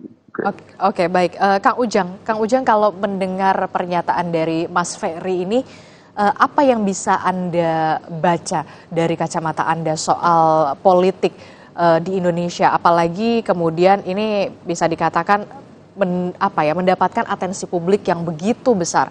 Apakah ada peluang kemudian justru pasangan Prabowo dan juga Gibran ini bisa tergerus elektabilitasnya karena permasalahan ini? Ya, pertama saya salah satu akademisi yang mengkritisi ya keputusan MK tersebut begitu. Ya, memang pahit, makanya banyak pihak yang tidak setuju dengan keputusan tersebut. Nah, dalam konteks politik saya melihat ya perlu diuji kan, pasca misalkan Prabowo menggandeng Gibran gitu ya, pasca Gibran menjadi cawapresnya Prabowo, maka harus dilihat alat ujinya, parameternya gitu, indikatornya, variabelnya ya survei yang objektif. Apakah memang pasca keputusan MK tersebut survei Prabowo dengan Gibran itu naik atau turun? Ini menjadi penting. Oleh karena itu saya tidak mau berasumsi, perlu survei yang memang dilakukan secara objektif, yang pertama. Yang kedua, saya ingin menempatkan ya persoalan ini pada tempatnya ya, yang proporsional. Kalau saya melihat begini, karena ini benang kusut ya, benang kusut yang luar biasa dalam konteks ketatanegaraan kita, maka kemarin keputusan MK paling tidak, walaupun katakanlah ya tidak memutuskan pokok perkaranya, artinya tidak membatalkan substansi. Tetapi kalau kita lihat keputusan tersebut menjadi jalan ya perbaikan untuk menjaga marwah MK. Yang harus saya katakan ke depan elit politik termasuk hakim-hakim itu mesti berjiwa negarawan. Itu tantangannya sebenarnya. Kenapa anak-anak milenial hari ini gitu, anak-anak muda di Indonesia misalkan tidak melihat sosok keteladanan dari elit politik kita gitu. Lalu dari hakim-hakim kita ya dari petinggi-petinggi Republik ini gitu. Ini penting. Ini kenapa? Karena anak muda yang menjadi pemilih mayoritas di 2024 butuh keteladanan itu, butuh figur-figur yang memang bisa dijadikan contoh. Oleh karena itu dalam konteks politik saya melihat ya aturan mainnya, rule of the game-nya ya harus jelas, harus berkeadilan. Ini yang sekarang dipersoalkan di Mahkamah Konstitusi. Nah, saya mendukung kalau misalkan ya hakim-hakim MK itu mengevaluasi diri agar apa? Ya agar mereka semua berjiwa negarawan gitu. Artinya berjiwa negarawan itu kepentingannya untuk kepentingan bangsa dan negara, bukan untuk kepentingan pihak tertentu. Itu yang paling penting. Karena kenegarawanan itu di atas semuanya, bukan di atas kelompok, golongan atau siapapun. Anda melihat untuk dampak dari perpolitikan Indonesia seperti apa? Karena belum dimulai pemilu sudah ada persengketaan semacam ini, perselisihan semacam ini. Kemudian rakyat sudah pintar untuk menilai bagaimana kemudian bisa dikatakan mengcounter distrust ini. Ya tadi bagaimana apa yang telah diputuskan oleh MK dijalankan. Tentu tidak menyenangkan pihak tertentu dan tidak menyenangkan semua orang. Tetapi itu jalan yang terbaik bagi saya ya, bagi kita semua untuk melihat menjaga marwah MK itu. Kalau misalkan MK-nya tidak bisa tidak bisa kredibel ya, tidak bisa menjaga integritas dan profesionalisme, maka persoalan produk-produk hukum yang dihasilkan itu legitimasinya akan rendah. Masyarakat tidak akan percaya. Oleh karena itu dalam konteks pemilu ya, dalam konteks politik itu kan butuh kepastian hukum. Butuh regulasi yang jelas gitu. Ya saya kembali Mbak ke persoalan MK ini ya, soal gugatan Mas Victor ya temannya gitu. Ya saya ikuti betul hari Rabu yang lalu gitu, bahwa memang kan ada revisi perbaikan. Tapi persoalannya memang yang agak khawatir adalah kalau perbaikannya itu diminta di hari Selasa kalau nggak salah 21 gitu ya. Walaupun teman-teman mahasiswa ingin cepat, Mas Victor mengatakan seperti itu. Nah itu kan penetapan capres-cawapres tanggal 13. Iya. Dan pengundiannya tanggal 14. Iya. Artinya sudah lewat juga dalam konteks proses persidangan di MK tersebut gitu. Oleh karena itu saya melihat gitu ya, ini berpacu dengan waktu ya, karena tadi ya kita memang ingin melihat bahwa legitimasi pemilu ini memang harus tinggi, karena itulah rasa kepercayaan. Karena kalau masyarakatnya distrust ya, tidak percaya gitu terkait dengan MK, termasuk dengan juga persoalan pemilu, ini akan menjadi persoalan, bisa menjadi konflik. Oleh karena itu untuk menjaga, untuk menghindari konflik itu ya kita harus percaya dengan penegakan hukum ke depan. Apapun keputusannya nanti ke depan itu harus kita percaya seperti itu. Mas Victor dan juga Brahma ini kemudian bisa dikatakan seolah-olah berburu dengan waktu, mengejar waktu. Walaupun Prof. Jimli mengatakan kemudian ketika putusan 90 ini dikoreksi, hasilnya akan seperti apa, diberlakukan di pemilu berikutnya. Itu artinya 2029. Pesimiskah Anda? Jangan dijawab dulu, tetap bersama kami di Sapa Indonesia Pagi.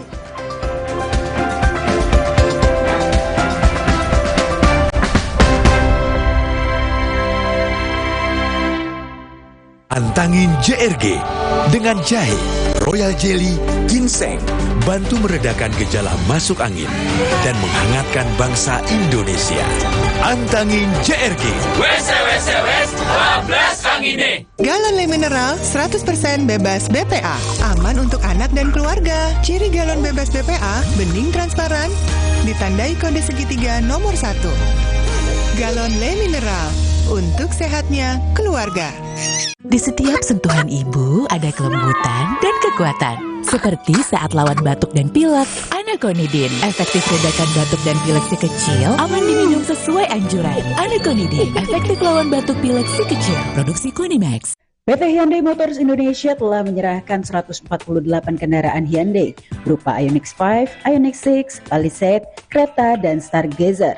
sebagai kendaraan operasional resmi untuk FIFA U17 World Cup Indonesia 2023. Hyundai kali ini mempersiapkan 148 kendaraan. Kendaraan ini akan digunakan sebagai official car dari panitia, khususnya dari tim membernya FIFA. Kami berharap bahwa kami juga bisa berkontribusi terhadap Indonesia dengan aktivitas-aktivitas yang bisa mengembangkan bakat-bakat muda, terutama dalam bidang olahraga, dalam hal ini sepak bola.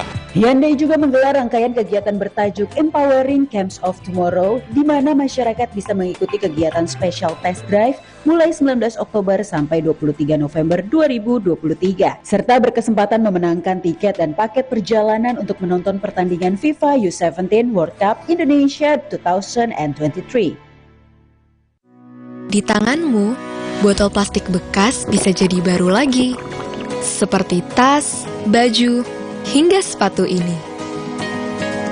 Bersama Gerakan Ekonomi Sirkular Nasional Le Mineral, mari mulai kebiasaan baru memilah sampah plastik dari rumah, menyalurkan lewat aplikasi, pemulung, ataupun bank sampah.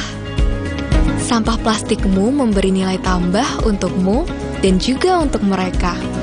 Dengan langkah sederhana, pisahkan sampah sesuai jenisnya, sampah organik, plastik termasuk PET, kertas, dan kaleng, lalu salurkan. Sampah plastik yang terpilah bisa didaur ulang. Mulai kebiasaan baru dan buat botol plastik bekasmu jadi baru lagi.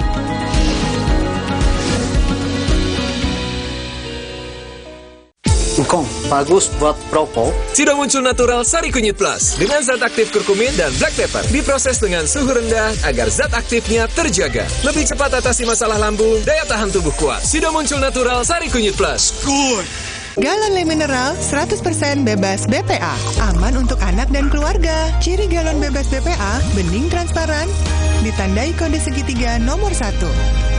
Galon Le Mineral, untuk sehatnya keluarga. Untuk meringankan batuk, cukup Konidin obatnya. Bekerja sebagai antitusif, ekspektoran, dan antihistamin. Bekerja efektif meringankan batuk. Urusan batuk, ingat Konidin, produksi Konimax. Aku pikir semua air mineral itu sama. Le Mineral itu beda. Le Mineral memang berbeda. Setiap tetesnya mengandung mineral esensial seimbang yang penting untuk tubuh dan juga membuat rasa airnya lebih segar. Segernya. Le Mineral.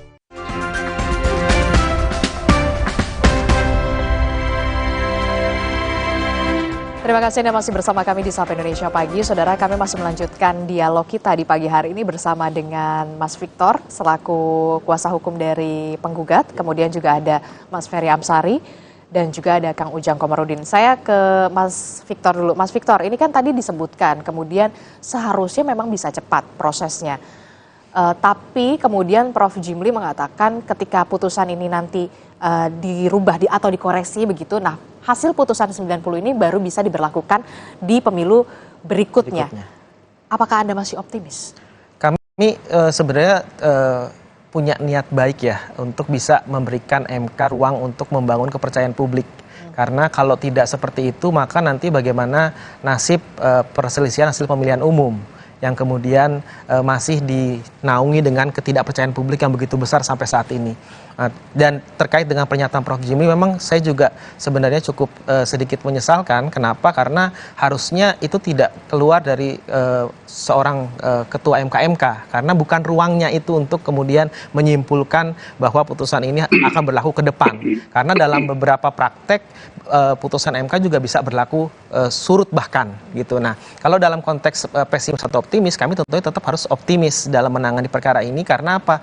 Sebenarnya tanpa kita perbaikan pun kalau MK punya itikat baik untuk memberikan kepercayaan, mengembalikan kepercayaan publik kepada MK dengan waktu yang cepat, maka seharusnya MK bisa saja langsung memutus gitu, dan tidak perlu melihat posita kita, dia bisa membantu seperti putusan 90 kan seperti itu.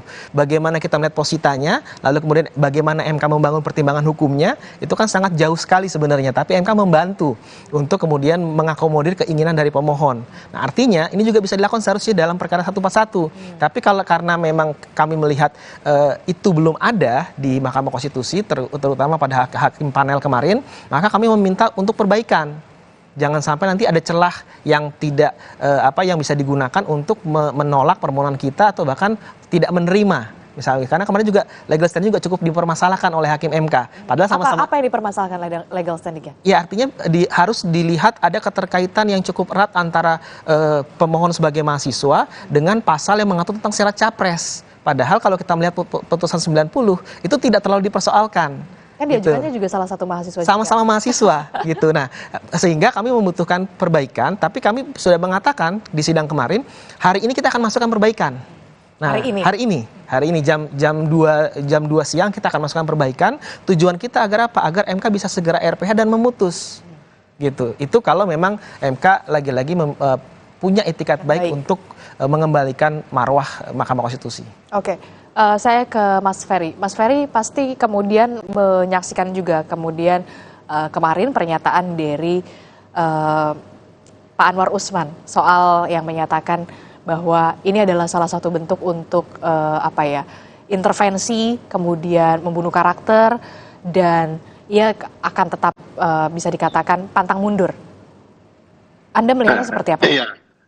Pertama saya mau respon dulu pernyataan Prof. Jimli baru ke Pak Anwar Usman. Kalau logika Prof. Jimli itu kita benarkan bahwa seluruh putusan MK yang ada di dalam tahapan berlaku 2029, maka sudah pasti putusan 90 PUU 21 Romawi tahun 2023 juga diberlakukan 2029. Sebab putusan ini dijatuhkan ketika tahapan berlangsung. Jadi kalau ada yang memakai pendapat Prof. Jimli, saya setuju juga kalau putusan 90 itu diberlakukan 2029. Nah, kalau soal Pak Anwar Usman, saya meyakini sederhana ya, bahwa tentu orang boleh menyampaikan curah hatinya ya, yang terdalam karena baru saja dipecat menjadi orang nomor 1 di Medan Merdeka Barat, gedung Mahkamah Keluarga menurut Google Map ya. Yang menurut saya ya diperbolehkan, tetapi ya kalau dilihat sifat negarawan, satu-satunya penyelenggara negara yang dipersyaratkan diisi oleh negarawan menurut pasal 24C Undang-Undang Dasar ya hanya hakim konstitusi. Bahkan presiden pun tidak dipersyaratkan seorang negarawan. Kalaulah seorang negarawan dinyatakan bersalah, dia harus bercermin besar kepada dirinya sendiri bahwa dia memang bersalah, ada putusan peradilannya. Jadi bahkan kalau saya lihat ya, kalau kemudian hakim-hakim konstitusi berupaya menunda-nunda perkara 141 ini juga bukan menunjukkan negarawan. Padahal ada maksim hukumnya ya, ada gium hukumnya, justice delay is justice denied ya. Menunda-nunda keadilan, proses hukum adalah ketidakadilan itu sendiri. Jadi 9 orang ini akan diduga kian terpuruk ya, melakukan pelanggaran etik karena mengikuti kepentingan politik. Semakin hari semakin terlihat wajah kepentingan politik sedang mengintervensi MK. Jadi jangan sampai nanti akan ada proses MK-MK kedua melaporkan bahwa hakim konstitusi sedang menunda-menunda persidangan, termasuk apa yang sudah dilakukan Pak Anwar Usman. Boleh curhat, tetapi jangan berlebihan mengatakan bahwa putusan MK-MK itu adalah bagian dari fitnah. Itu juga pelanggaran etik baru gitu ya.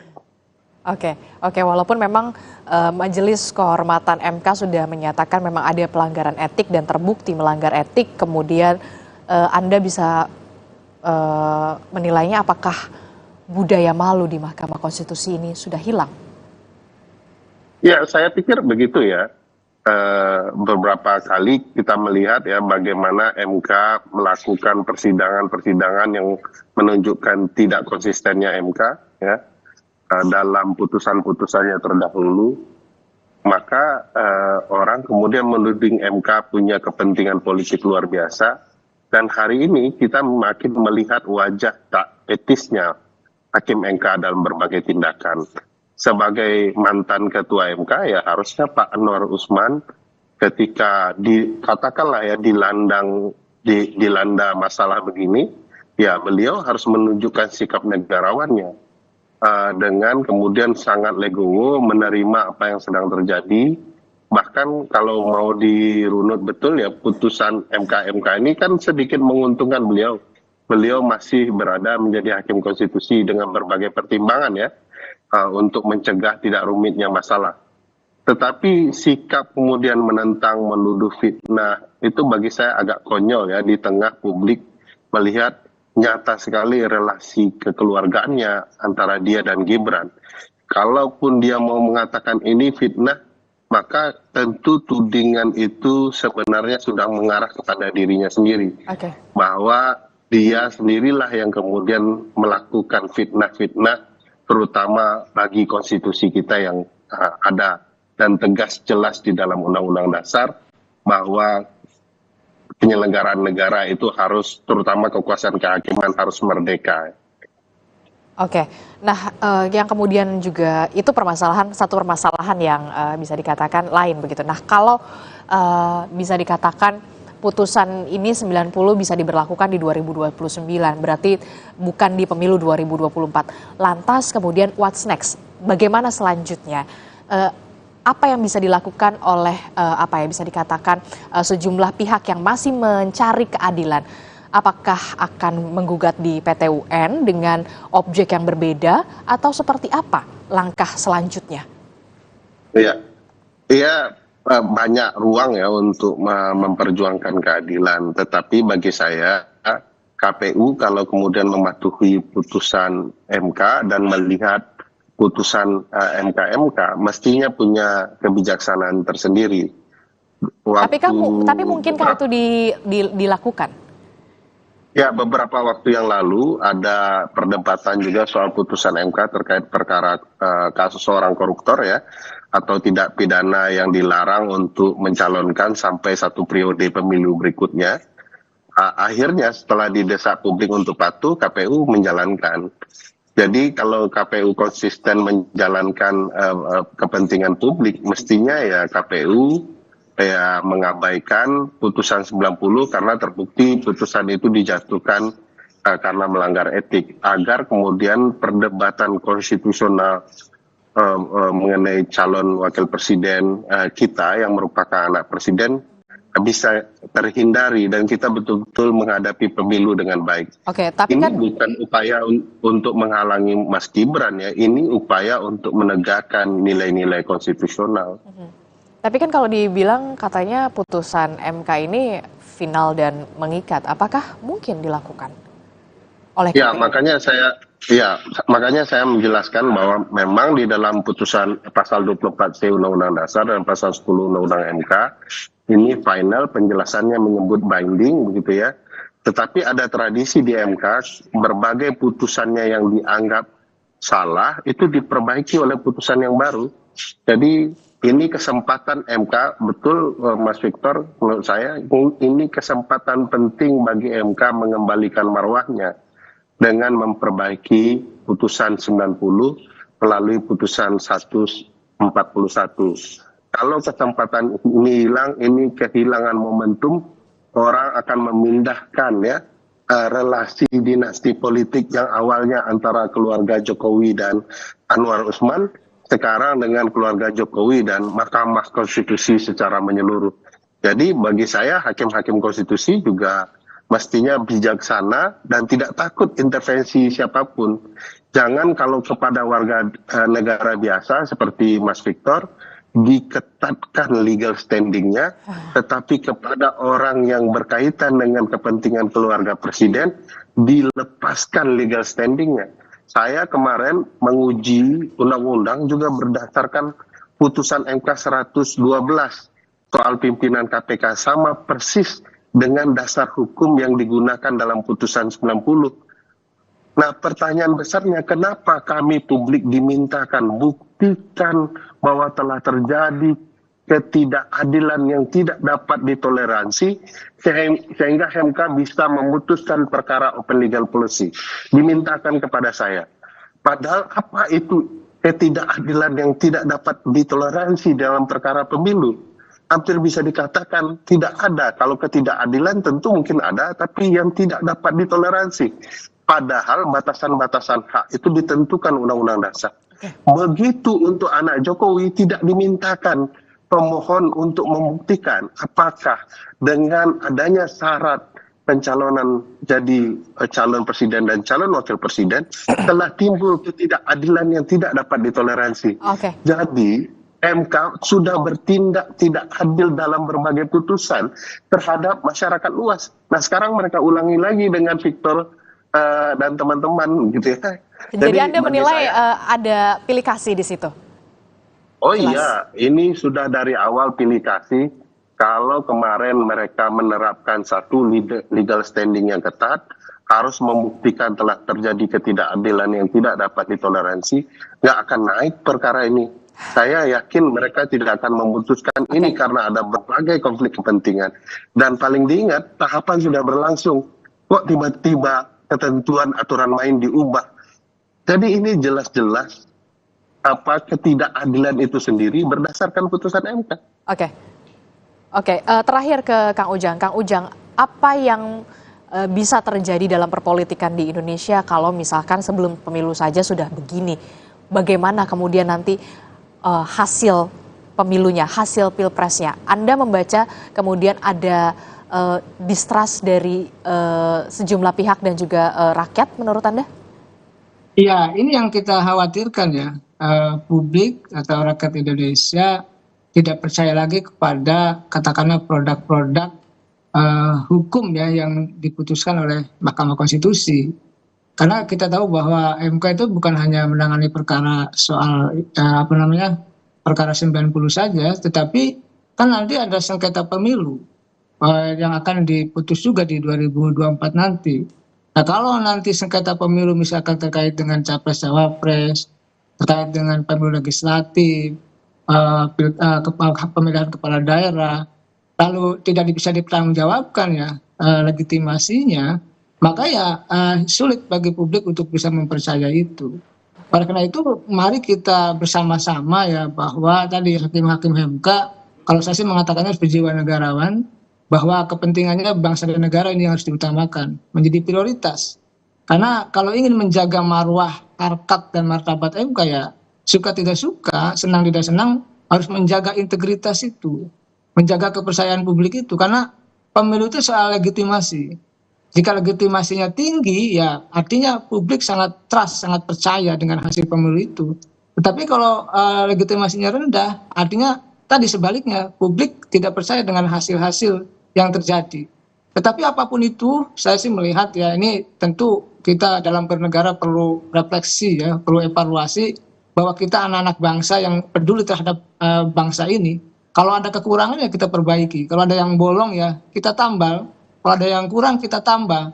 Oleh karena itu bolong-bolong bisa kurang-kurang ya yang ada di Mahkamah Konstitusi, baik terkait dengan pelanggaran etik yang sudah diputuskan oleh MK, maupun katakanlah gugatan-gugatan yang baru ya 141 atau nanti gugatan yang lain, maka mesti menjadi cermin untuk keadilan. Karena bagaimanapun bermasyarakat, bernegara, termasuk melakukan proses pemilu itu butuh kepastian hukum. Nah, dalam konteks itu maka kepastian hukum itu ya harus dibangun konstruksinya oleh para hakim-hakim yang memang menjadi kewenangan dan punya tanggung jawab di situ. Ya, mari kita sama-sama ya menjaga bangsa ini. Saya sepakat dengan publik, dengan masyarakat yang mengawasi, mengontrol jalannya pemerintahan, termasuk mengawasi Mahkamah Konstitusi.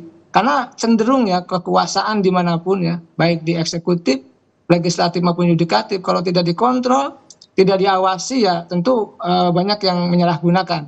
Ya sekarang saja kita sudah awasi, sudah kontrol dengan ketat. Kita tahu bagaimana misalkan MK juga kecolongan memutuskan yang katakanlah dianggap tidak berkeadilan begitu. Oke.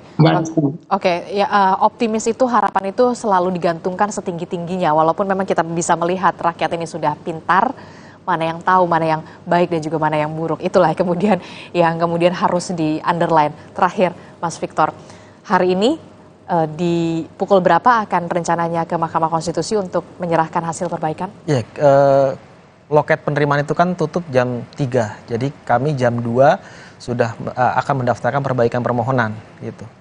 Oke, harapannya? Ya, harapan kami sebenarnya ketika kami sudah masukkan permohonan dan MK bisa segera meng-RPH-kan dan bisa langsung juga memutus agar bisa kembali memberikan kepercayaan kepada publik, dan yang terpenting dasar hukum pemilu kita itu menjadi terlegitimasi dengan adanya putusan yang memang dihasilkan tidak dengan adanya intervensi kekuasaan di dalamnya gitu. Karena kami berharap jangan sampai nanti di pemilu perselisihan hasil pemilihan umum di 2024, karena semua penyelenggaraan pemilu baik pileg maupun pilpres pasti akan berakhir di MK. Nah, jangan sampai ketika itu masuk pada momen itu, lalu kemudian masyarakat bahkan para pencari keadilan tidak percaya terhadap MK karena adanya putusan 90 ini. Nah, termasuk juga dampak-dampak gugatan-gugatan terhadap penyelenggaraan pemilu, baik itu ke Petun. Hari ini sudah ada 2 gugatan yang masuk ke pengadilan negeri, gugatan PMH, baik itu kepada penyelenggara pemilu KPU, juga kepada 9 hakim MK. Gitu. Nah, ini kita harapkan jangan sampai ini kemudian terus berlanjut. Oke, yang jelas kalau bisa dikatakan kalau ingin hasilnya baik maka mulailah dengan proses yang baik. Baik, terima kasih salah satu kuasa hukum penggugat dari batas usia Capres-Cawapres, Mas Victor Santoso Tandiasa telah bergabung bersama kami, dan juga ahli hukum tata negara Universitas Andalas, Mas Ferry Amsari. Terima kasih, dan juga ada pengamat politik Indonesia Political Review, Kang Ujang Komarudin. Selamat pagi, sehat-sehat selalu. Terima kasih Bang Ferry, Mas Ujang. Saudara, informasi lain yang juga akan hadir di Sapa Indonesia Pagi, usai mencopot Anwar Usman, Mahkamah Konstitusi akan menjalankan proses pemilihan baru Ketua MK dan Wakil Ketua MK. Hadir sesaat lagi.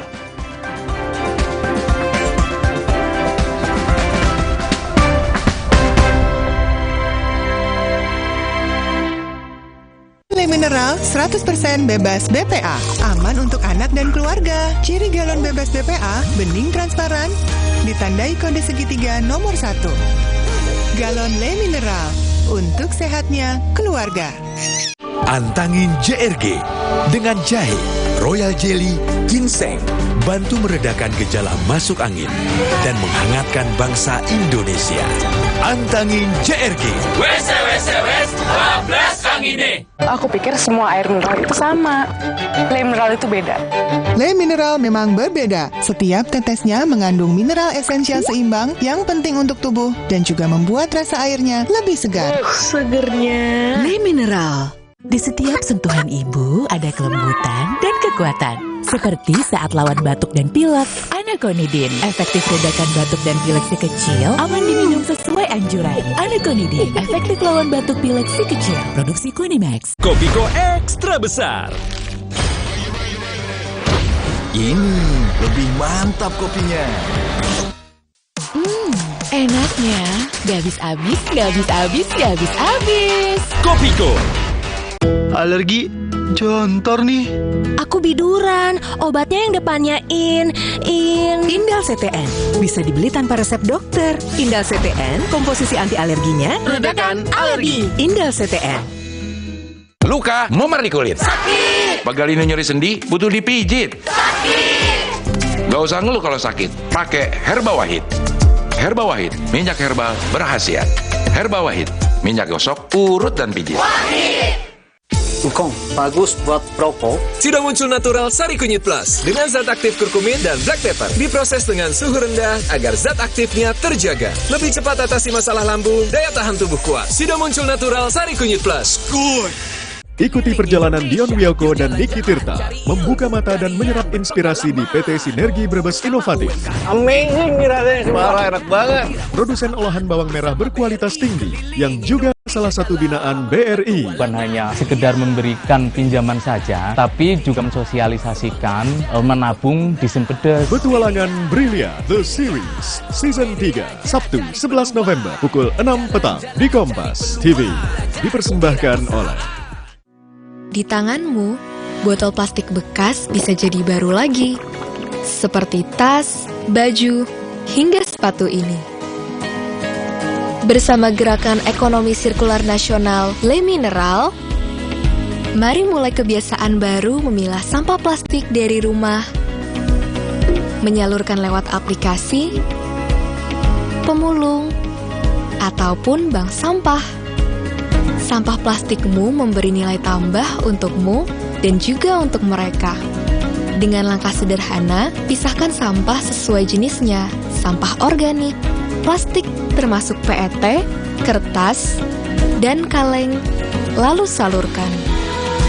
Sampah plastik yang terpilah bisa didaur ulang. Mulai kebiasaan baru dan buat botol plastik bekasmu jadi baru lagi.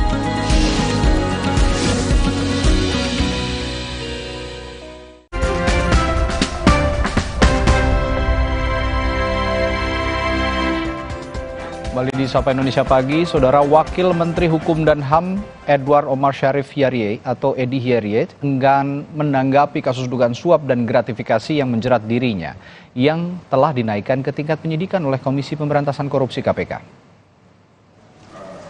Wakil Menteri Hukum dan HAM Edi Hiyariye memilih untuk bungkam dan langsung menuju ke mobil saat ditanya awak media terkait kasus dugaan suap yang menimpa dirinya atau menjerat dirinya pada saat ditanya oleh sejumlah awak media.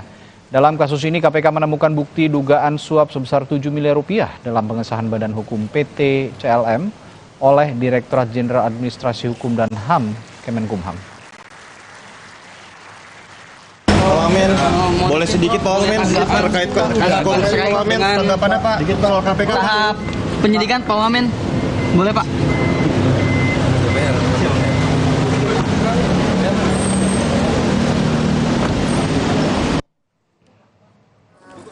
Sebelumnya Komisi Pemberantasan Korupsi KPK menaikkan status kasus dugaan gratifikasi yang menyeret Wamenkumham dari penyelidikan menjadi penyidikan.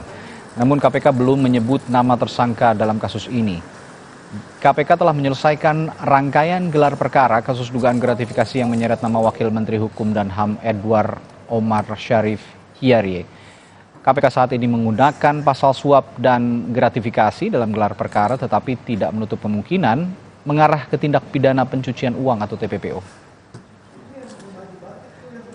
Saat ini semua proses penyelidikan oleh KPK itu sudah selesai dilakukan ya sebagai tindak lanjut dari laporan masyarakat yang diterima oleh KPK. Namun demikian teman-teman juga pasti sudah tahu kebijakan di KPK bahwa semua perkara kami perlakukan sama gitu ya. Artinya apa? Bahwa kami akan publikasikan dan kami akan umumkan pihak-pihak yang ditetapkan sebagai tersangka dalam proses penyidikan adalah ketika proses penyidikan itu cukup. Sorotan selanjutnya, usai mencopot Anwar Usman, Mahkamah Konstitusi akan menjalankan proses pemilihan baru Ketua MK pagi ini. Sekretaris Jenderal MK Heru Setiawan menjelaskan proses pemilihan untuk menindaklanjuti putusan Majelis Kehormatan MK yang dibacakan 7 November 2023. Menurutnya proses dimulai pada pukul 9 pagi lewat musyawarah mufakat sesuai peraturan MK nomor 6 tahun 2023.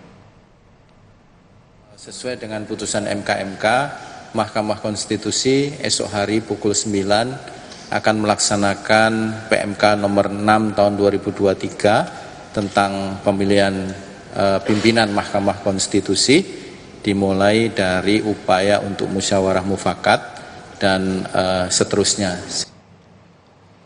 Untuk mengetahui informasi paling akhir pemilihan Ketua MK yang baru, kita sudah terhubung dengan jurnalis Kompas TV Triksi Valencia yang ada di Gedung MK Jakarta. Triksi, jadi jam berapa pemilihan akan dimulai dan bagaimana mekanismenya sebenarnya? Ya, Radi, berangkat dari apa yang disampaikan oleh Sekjen dari Mahkamah Konstitusi, yakni Heru Setiawan, memang diagendakan pukul 9 pagi waktu Indonesia bagian Barat terkait dengan pemilihan ketua umum dari Mahkamah Konstitusi yang baru menggantikan Anwar Usman. Jadi saat ini memang masih tersedia kurang lebih 30 menit lagi untuk kemudian pemilihan secara mufakat ini akan dilakukan oleh 8 hakim. Bagaimana tata cara pemilihannya? Ini akan berangkat dari Peraturan Mahkamah Konstitusi nomor 6 tahun 2023 tentang tata cara pemilihan ketua dan wakil ketua Mahkamah Konstitusi. Di sana ada beberapa bagian, tapi kalau terkait dengan secara musyawarah dan juga mufakatnya ini ada di bagian keempat setelah terkait dengan tata cara pemungutan suara. Nah, nanti mekanismenya Radi dan juga saudara, pemilihan ketua dari Mahkamah Konstitusi ini akan dilakukan secara atau melalui rapat pleno hakim secara tertutup terlebih dahulu. Nanti akan di sana mereka akan memilih nama yang sudah memang tertulis di surat suara, seperti halnya sesuai dengan aturan akan dilingkari. Lalu nanti dari hal tersebut baru akan dihitung berapa banyak atau siapa saja nama-nama yang mendapatkan suara terbanyak. Apabila nanti Radi kalau misalnya tidak mencapai quorum ataupun maksud kami tidak mencapai suara terbanyak ataupun juga tidak ada suara yang terpilih dalam putaran pertama, nanti akan dilakukan putaran kedua berikutnya. Namun kalau misalnya kita melihat dari pemilihan Ketua Umum Mahkamah Konstitusi pada Maret 2023 kemarin, bahwa hampir selama 3 jam tidak mencapai tidak keluar nama yang memang akhirnya bisa menjadi atau menjabat Ketua Mahkamah Konstitusi, barulah rapat pleno hakim ini akan dilakukan secara terbuka. Nah, ini nanti juga akan dilakukan dengan tata cara yang sama, yakni akan memilih nama yang ada di dalam surat suara, baru kemudian akan dihitung siapa saja nama-nama yang mendapatkan perolehan suara dari 8 hakim yang juga saat ini memang memiliki hak dan juga bisa diusulkan untuk menjadi ketua Mahkamah Konstitusi yang baru. Dan Radi dan juga saudara, kalau kita melihat lagi dari pemilihan ketua Mahkamah Konstitusi pada bulan Maret lalu, memang ada beberapa nama yang bersaing ketat. Seperti pada pemilihan Maret lalu ada nama Arief Hidayat yang bersaing ketat dengan Anwar Usman, yakni melalui 3 putaran pemilihan suara, kemudian barulah nama Anwar Usman ini maju menjadi ketua Mahkamah Konstitusi. Nah, pada hari ini atau pada hari Kamis ini akan kita lihat Radi dan juga saudara, apakah mungkin Arief Hidayat kembali mendapatkan suara terbanyak dan kemudian bisa menjadi ketua, atau justru akan ada nama baru lagi seperti misalnya Saldi Isra yang juga mendapatkan suara yang mulus pada saat pemilihan menjadi wakil ketua Mahkamah Konstitusi, yakni memperoleh 5 suara dari 9 anggota Hakim Konstitusi. Nah, pada hari ini akan kita lihat Radi dan juga saudara dari 8 Hakim Konstitusi yang memang memiliki hak dan juga bisa diusulkan, seperti halnya dari Saldi Isra, kemudian juga dari Arief Hidayat, Wahidudin Adams, Suharyanto, Manahan, Eni Nurbaningsi, Daniel Yusmik Pancastaki, maupun juga dari Guntur Hamzah. Siapa yang kemudian mendapatkan suara terbanyak untuk bisa terpilih menjadi ketua Mahkamah Konstitusi yang baru menggantikan Anwar Usman yang memang sudah dicopot jabatannya pada hari Selasa kemarin. Rani. Ya, Triksi, agendanya memang kan hari ini memilih ketua MK. Tapi apakah ketua MK saja yang dipilih atau sekaligus juga ada pemilihan wakil ketua MK hari ini?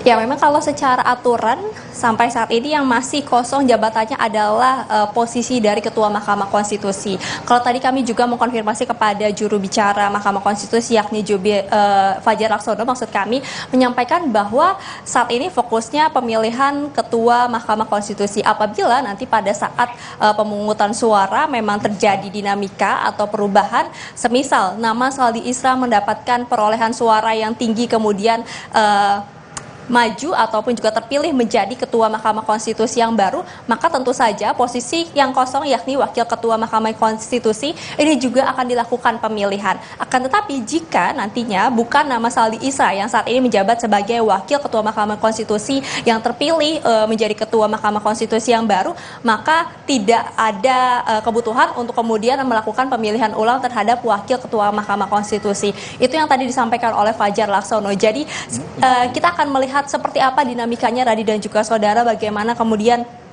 pemungutan suara, perolehan suara yang didapatkan dalam rapat pleno hakim, dalam musyawarah mufakat untuk menentukan siapa nanti Ketua Mahkamah Konstitusi yang baru. Apakah memang ada nama lainnya yang kemudian terpilih menjadi Ketua Mahkamah Konstitusi yang baru, atau justru nama Saldi Isra yang saat ini menjadi atau menjabat Wakil Ketua Mahkamah Konstitusi ini akan naik menjadi Ketua Mahkamah Konstitusi. Semua tergantung ataupun kembali lagi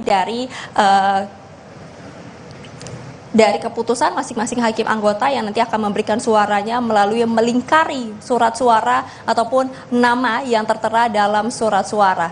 Jadi masih ada waktu ataupun juga kesempatan bagi 8 hakim lainnya untuk kemudian bisa dilihat apakah memang memiliki maksud kami apakah memang akan menjadi Ketua Hakim Mahkamah Konstitusi yang baru, ataupun justru memang sudah nama-nama petahana ataupun nama-nama yang sudah terlihat memiliki suara terbanyak pada saat pemilihan Ketua Mahkamah Konstitusi pada Maret silam. Iya, Anda menyebut tadi 8 hakim konstitusi, Triksi.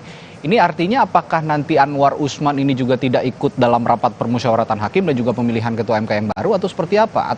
Dan apakah Anwar Usman masih punya hak keterpilihan dalam pemilihan Ketua MK ini?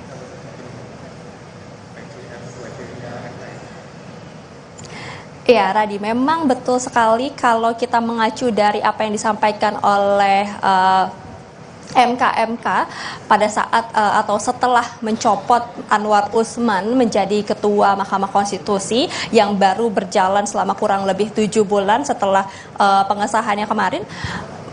Terkait dengan pemilihan Ketua Mahkamah Konstitusi yang baru ini, tentu Anwar Usman tidak bisa ikut maupun juga dicalonkan untuk menjadi Ketua Mahkamah Konstitusi lagi, karena memang dari aturan yang sudah berlaku termasuk juga dari etik yang memang sudah terlihat bahwa ada pelanggaran yang dilakukan oleh Anwar Usman, maka memang tidak ada lagi kesempatan bagi Anwar Usman untuk kemudian bisa maju memilih maupun juga untuk diajukan masuk dalam pemilihan Ketua Mahkamah Konstitusi pada periode yang akan datang ini atau dalam 5 tahun ini, Radi dan juga saudara. Jadi memang kesempatannya hanya bagi 8 hakim konstitusi yang saat ini memang masih menjabat, yang nantinya akan bertarung ataupun juga melihat siapa-siapa saja yang mumpuni ataupun juga dilihat berkompeten untuk menjadi Ketua Mahkamah Konstitusi dari rapat pleno hakim pada hari ini.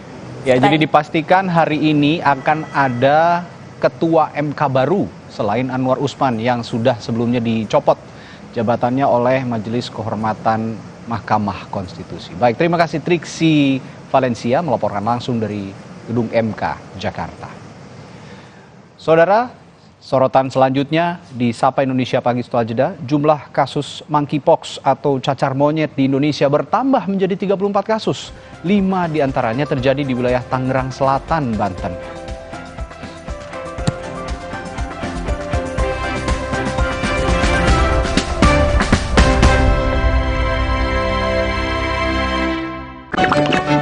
Le Mineral beda banget, lebih smooth, lebih segar. Le Mineral memang berbeda. Setiap tetesnya mengandung mineral esensial seimbang yang penting untuk tubuh dan juga membuat rasa airnya lebih segar. Dan lebih enteng. Le Mineral. Zaman sekarang, tabunganmu jadi incaran yang pura-pura jadi kamu. Sungguh terlalu. Untung ada Brankas dari Amar Bank. Main aman jaga tabungan dengan teknologi AI.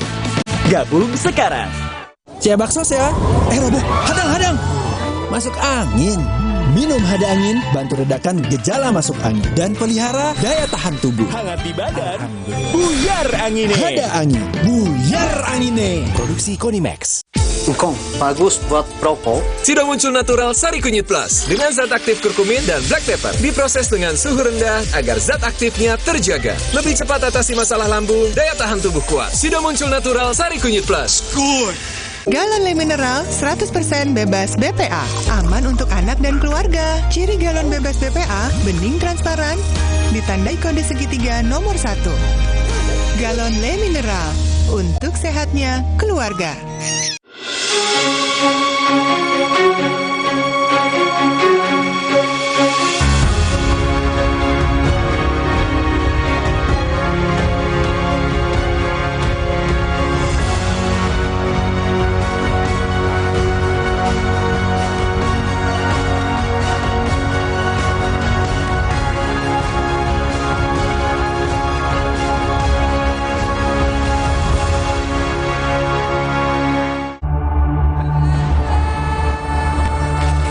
Semangat Indonesia.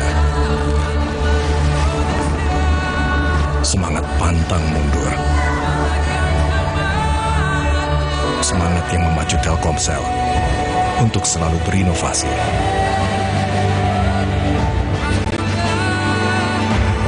Demi kemajuan bangsa ini, Telkomsel, semangat Indonesia.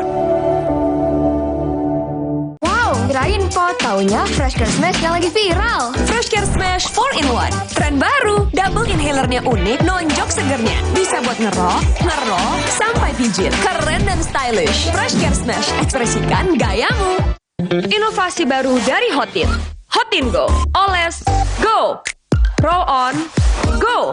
Pijat, go. Nggak sentuh langsung, nggak bikin tangan panas. Hotin Go. Hotnya in, langsung go. Galon Le Mineral 100% bebas BPA.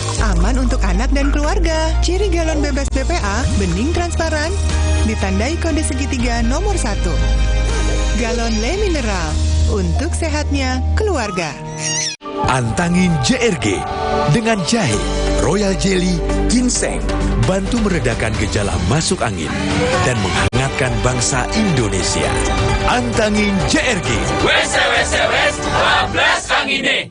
Ikuti perjalanan Dion Wiyoko dan Niki Tirta membuka mata dan menyerap inspirasi di PT Sinergi Brebes Inovatif. Amazing nih Raden, parah enak banget. Produsen olahan bawang merah berkualitas tinggi yang juga salah satu binaan BRI. Bukan hanya sekedar memberikan pinjaman saja, tapi juga mensosialisasikan menabung di Sempedes. Petualangan Brilian The Series Season 3 Sabtu 11 November pukul 6 petang di Kompas TV. Dipersembahkan oleh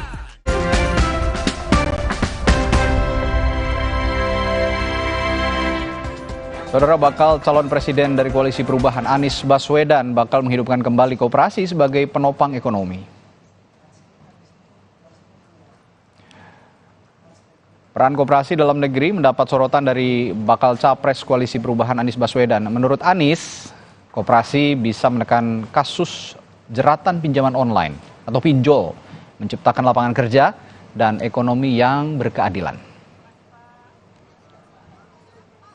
Kami ingin harus utamakan koperasi di dalam perekonomian kita lagi. Dan ini bukan rencana, ini kami sudah kerjakan di Jakarta. Di Jakarta itu koperasi-koperasi ibu-ibu PKK. Kemudian rumah-rumah atau kampung-kampung susun yang dibangun, itu kami percayakan pengelolaannya kepada koperasi. Yang terjadi dalam koperasi itu bukan saja transaksi ekonominya berjalan, tapi kepercayaan antar warga itu tumbuh.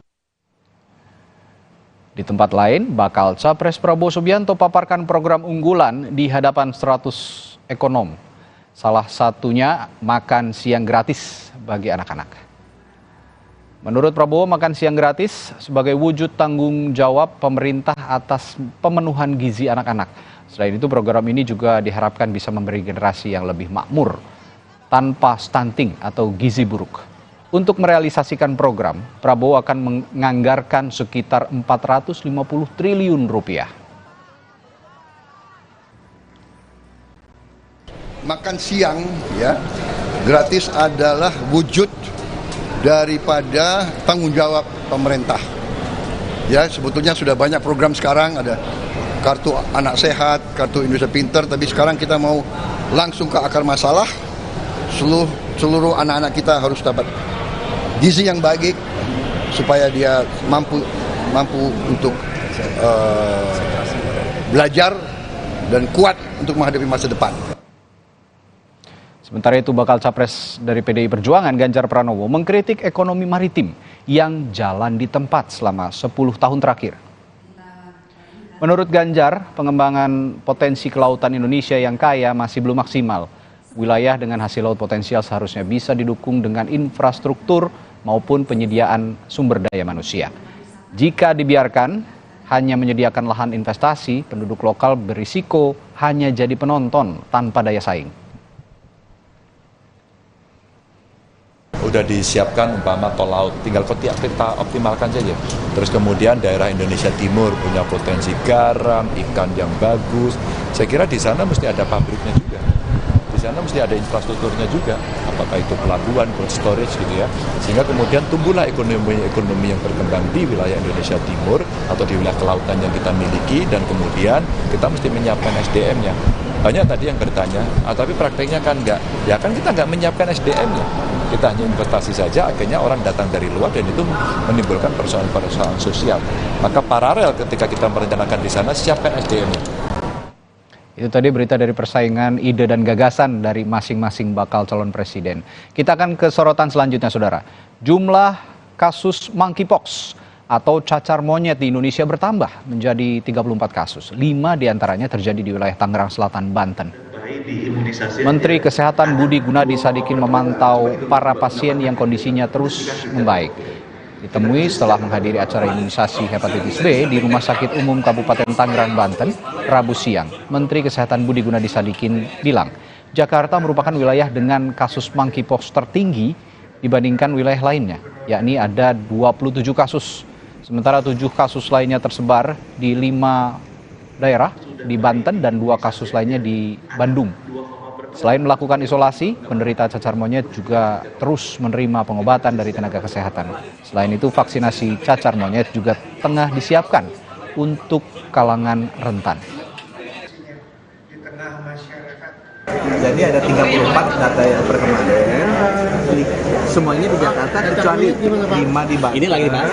Dan 2 di Bandung. Penularannya ini lewat infeksi seksual.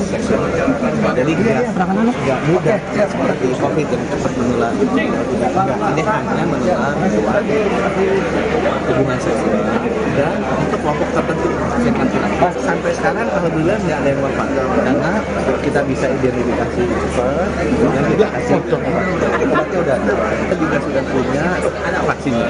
Ini hanya diberikan ke kelompok-kelompok tertentu yang Ke informasi lainnya, Kementerian Pendidikan, Kebudayaan, Riset, dan Teknologi Kemendikbudristek melalui Direktorat Pendidikan Anak Usia Dini mengapresiasi 270 bunda PAUD tingkat provinsi dan kabupaten kota atas peran sertanya dalam mengawal Merdeka Belajar. Acara yang dihadiri Ibu Negara dan Ibu Wakil Presiden ini membawa tema gerakan transisi PAUD ke sekolah dasar yang menyenangkan.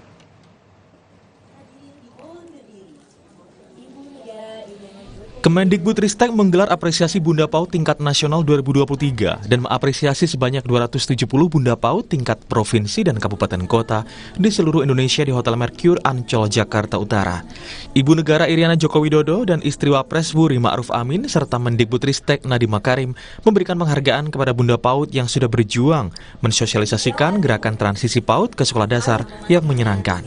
Menurut Mendikbudristek Nadiem Makarim, ada 3 hal yang menjadi target, yaitu ingin menghilangkan tes calistung dalam proses penerimaan peserta didik untuk SD karena tes calistung dinilai menjadi tidak menyenangkan.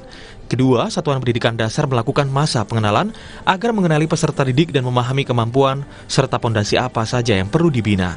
Dan ketiga, menargetkan pembelajaran secara berkesinambungan dari PAUD ke sekolah dasar. Bunda PAUD dari Trenggalek, Novita Hardini mengaku akan terus melakukan sosialisasi kepada masyarakat tentang target Kemendikbudristek tentang penghapusan tes calistung, sehingga proses belajar mengajar menyenangkan untuk semua, tidak lagi membebani peserta didik dan orang tua. Calistung ditiadakan ketika anak-anak masih SD. Merdeka Belajar ini sangat mensupport anak-anak PAUD di setiap daerah untuk bisa mengerti bahwa setiap proses pembelajaran itu sangat-sangat menyenangkan. Dan hal terpenting dari pembelajaran adalah bukan bagaimana mereka bisa membaca, menulis, dan menghitung, tapi bagaimana mereka bisa mencintai proses pembelajaran itu sendiri. Jadi sebagai Bunda PAUD Kabupaten Trenggalek, saya sangat-sangat support dan sangat semangat bisa memberitahu adanya kebijakan baru ini kepada seluruh wali murid, kepada guru-guru untuk punya komitmen yang sama mendidik anak-anak dengan karakter yang bahagia dalam proses pembelajaran. Banyak sudah sekolah dasar yang menghapus calistung sebagai syarat untuk penerimaan peserta didik baru dan menerapkan perkenalan sekolah minimal 2 minggu untuk masa transisi dari PAUD ke sekolah dasar. Nizar Mahardika, Kompas TV, Jakarta. Saudara, ekonomi Indonesia masuk fase lesu di kuartal 3 tahun ini. Pertumbuhan yang selalu digadang-gadang mampu di atas 5%, nyatanya turun ke 4,9%. Ekonomi tidak baik-baik saja karena kelas menengah yang jadi tulang punggung sedang tekor. Kami hadirkan informasinya di segmen Kompas Bisnis bersama rekan saya, Glenny Soktani.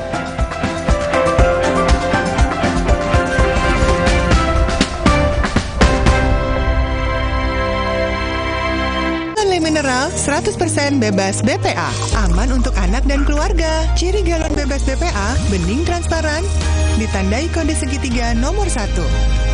Galon Le Mineral, untuk sehatnya keluarga. Nyatanya, suara tetesan air nggak akan jadi lagu pengantar tidur yang nyenyak. Makanya soal cat pelapis anti bocor, pilih yang Aku Approve. Aku Approve dan Aku Approve Pro. Aku approve, aku approve. Baru Neo Ultra Cup Gold.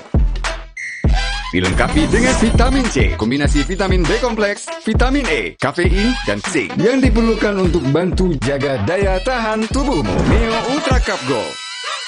Hey, ada madu teja sase, madu teja sase, sehat berstamina.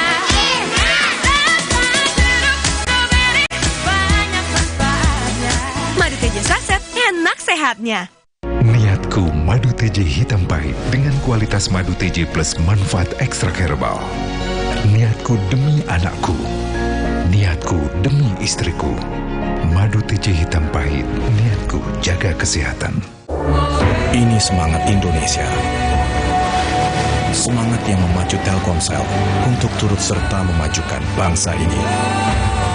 Telkomsel, semangat Indonesia. Ayah pulang. Saatnya tidur. Waduh, sulit tidur nih.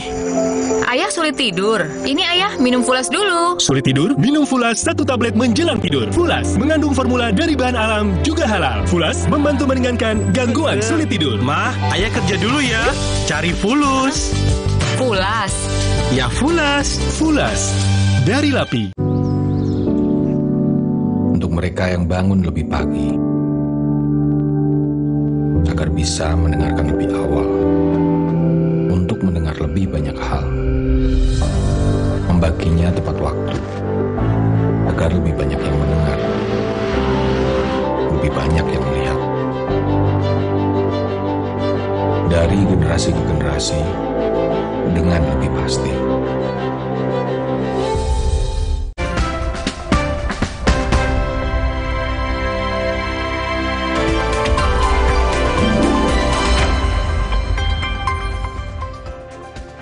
Selamat pagi saudara, jumpa lagi bersama saya Glenny Soktania dalam Kompas Bisnis. Ekonomi Indonesia di kuartal 3 tahun ini tumbuh 4,94% secara tahunan, melambat dari kuartal sebelumnya, bahkan di bawah saat pandemi di awal 2022. Inilah pergerakan pertumbuhan ekonomi sejak tahun 2022. Tren pertumbuhan ekonomi di atas 5% terhenti di kuartal 3 2023. Kondisi lesu ini karena konsumsi masyarakat rapuh, daya beli melemah, tertekan inflasi, dan pendapatan yang stagnan. Sebelumnya, hasil survei Bank Indonesia merekam indeks penghasilan turun 1,2 poin dari bulan sebelumnya. Penurunan ini disumbang oleh kelas menengah. Situasi ini harus menjadi alarm bagi pemerintah dan dunia usaha sebagai sumber konsumsi atau penggerak ekonomi.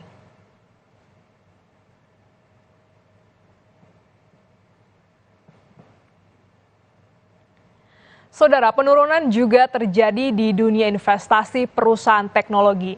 Laporan kolaborasi Google, Bain & Company, serta Temasek bilang, tren investasi pada perusahaan teknologi menurun drastis. Apakah kondisi ini akan memengaruhi peta startup atau ekonomi digital di Indonesia?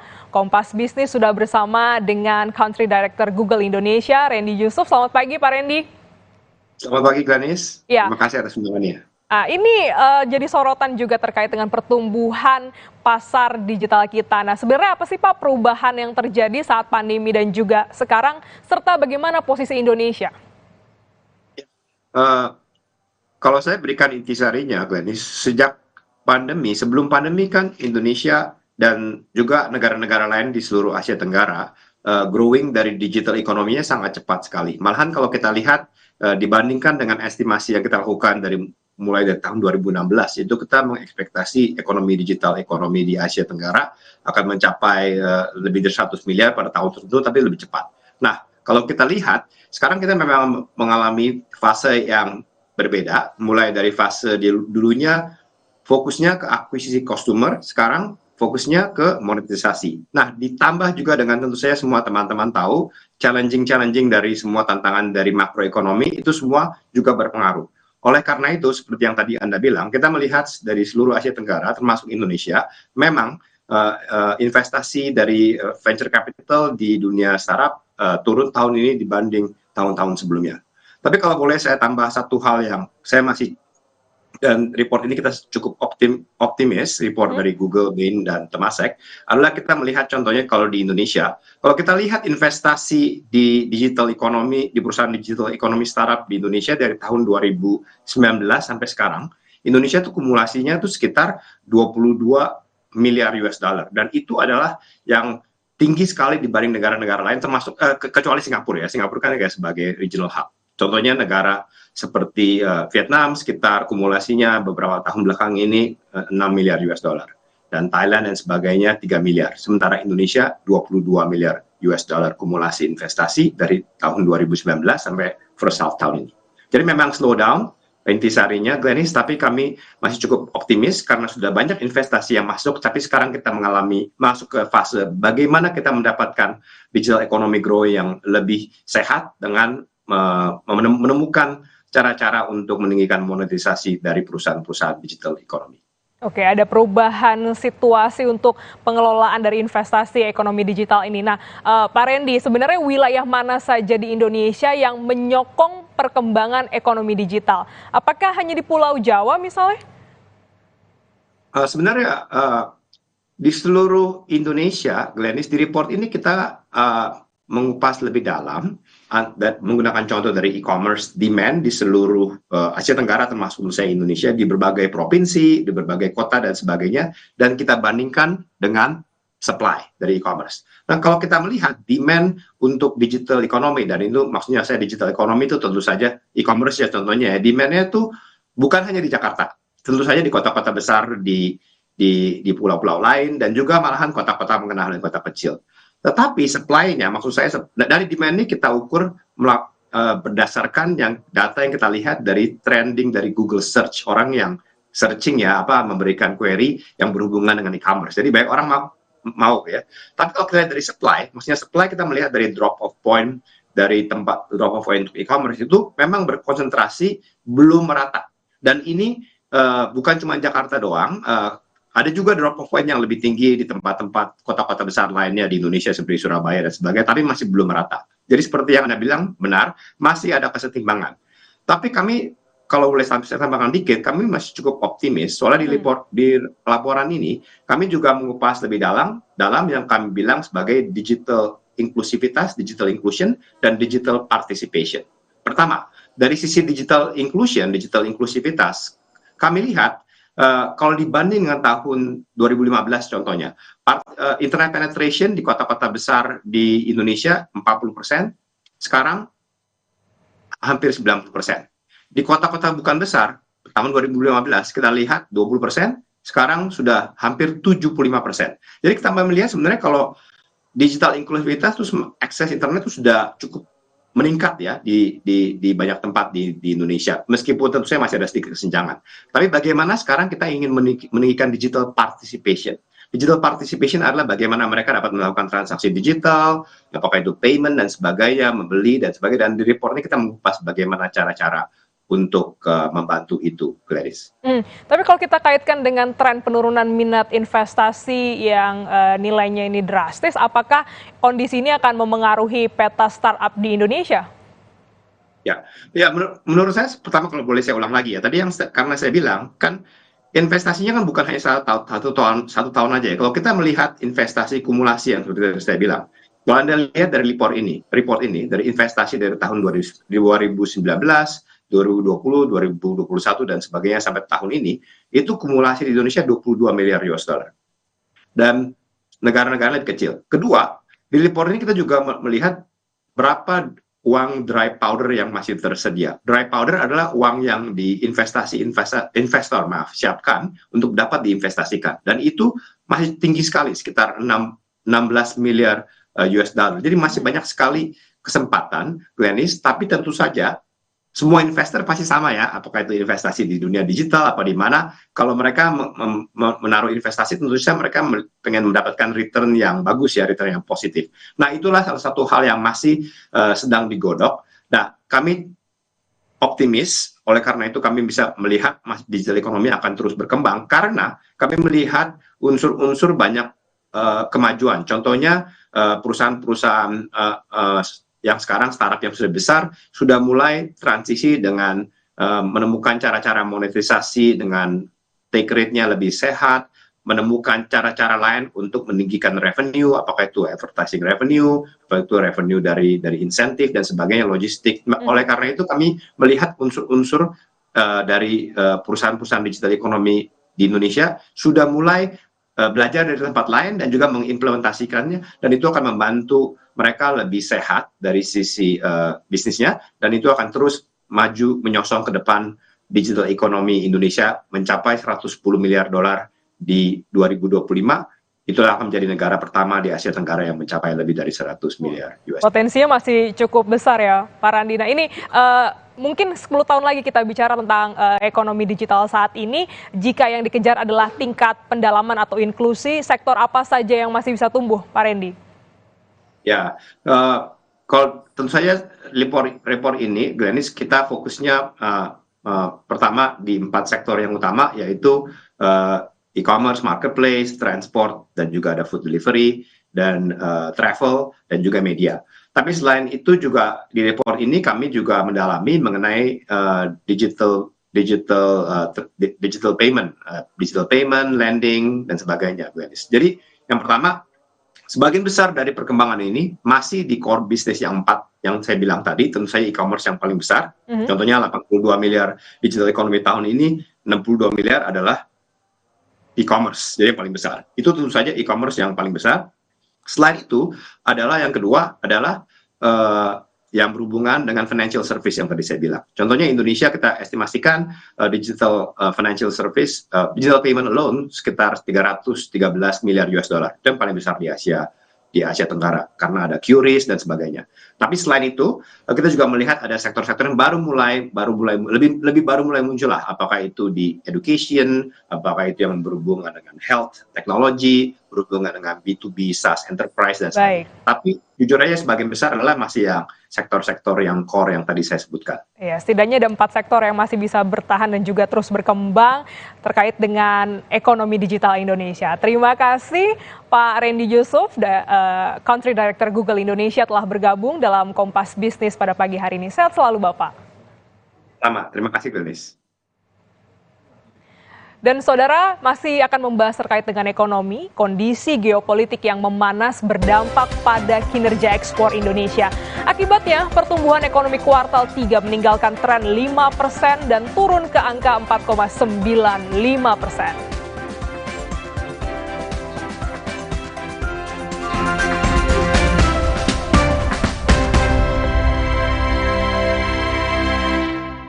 Le Mineral 100% bebas BPA. Aman untuk anak dan keluarga. Ciri galon bebas BPA, bening transparan, ditandai kode segitiga nomor 1. Galon Le Mineral, untuk sehatnya keluarga. Minum Renovit, dilengkapi dengan 12 vitamin dan 13 mineral, siap bantu jaga kesehatan tubuh. Siapkan Renovit, siapkan dirimu selalu. Renovit, siap jaga kesehatan. Produksi Konimax. Siapkan diri untuk pencapaian luar biasa dan lewati batasmu. Stargazer X, unleash the X in you. Wow, kirain kok taunya Fresh Care Smash yang lagi viral. Fresh Care Smash 4-in-1, tren baru, double inhalernya unik, nonjok segernya. Bisa buat ngerok, sampai pijit. Keren dan stylish. Fresh Care Smash, ekspresikan gayamu. Inovasi baru dari Hotin. Hotin Go, oles, go. Roll on, go. Pijat, go. Nggak sentuh langsung, nggak bikin tangan panas. Hotin Go, hotnya in, langsung go. Aku pikir semua air mineral itu sama. Le Mineral itu beda. Le Mineral memang berbeda. Setiap tetesnya mengandung mineral esensial seimbang yang penting untuk tubuh dan juga membuat rasa airnya lebih segar. Segernya. Le Mineral. Di setiap sentuhan ibu ada kelembutan dan kekuatan. Seperti saat lawan batuk dan pilek, Anaconidin. Efektif redakan batuk dan pilek si kecil, aman diminum sesuai anjuran. Anaconidin, efektif lawan batuk pilek si kecil. Produksi Konimax. Memperingati ulang tahun ke-48, PT Sumarekon Agung Tbk menggelar pameran properti unggulan yang menawarkan banyak promo serta hiburan yang menarik. Khusus untuk acara selama Sumarekon Expo berlangsung, kita juga mendapatkan promo menarik. Harga KPR menjadi harga tunai keras, di mana 1 tahun pertama kita akan memberikan promo bunga yang menarik hanya 2,5% fix 1 tahun. Menghadirkan 8 unit pengembangan Sumarekon, pameran bisa dikunjungi di Sumarekon Mall Serpong pada 3 hingga 12 November 2023. Kami hadirkan di sini adalah produk residensial, ya seperti rumah maupun apartemen. Yang pasti kami ingin mengenalkan, mengingatkan kepada property seeker kalau sekarang mencari rumah itu di semua Sumarekon bisa di satu tempat.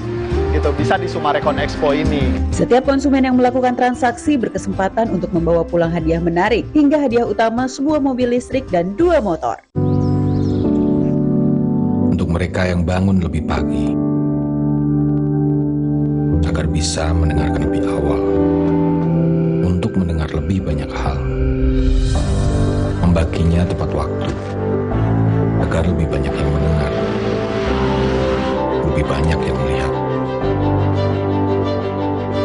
Dari generasi ke generasi, dengan lebih pasti.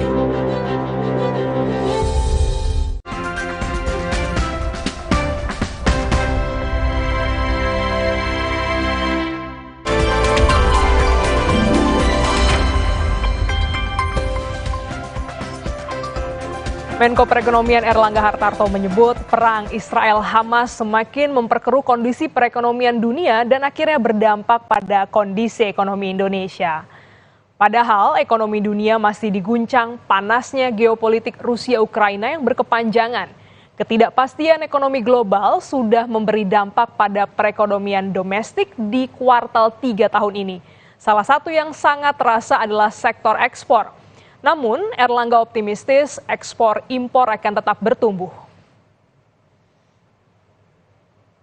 Terkait dengan risiko perang, kita masih monitoring. Karena biasanya kalau ada ketegangan yang terkena itu adalah komoditas termasuk BBM dan komoditas lain. Namun karena pertumbuhan ekonomi global itu menurun, maka efek kenaikannya sementara masih flat.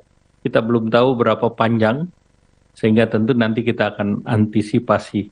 Di segi demand memang nanti akan ada penyesuaian. Kita tahu berbagai global ini kan wait and watch juga terkait dengan perkembangan.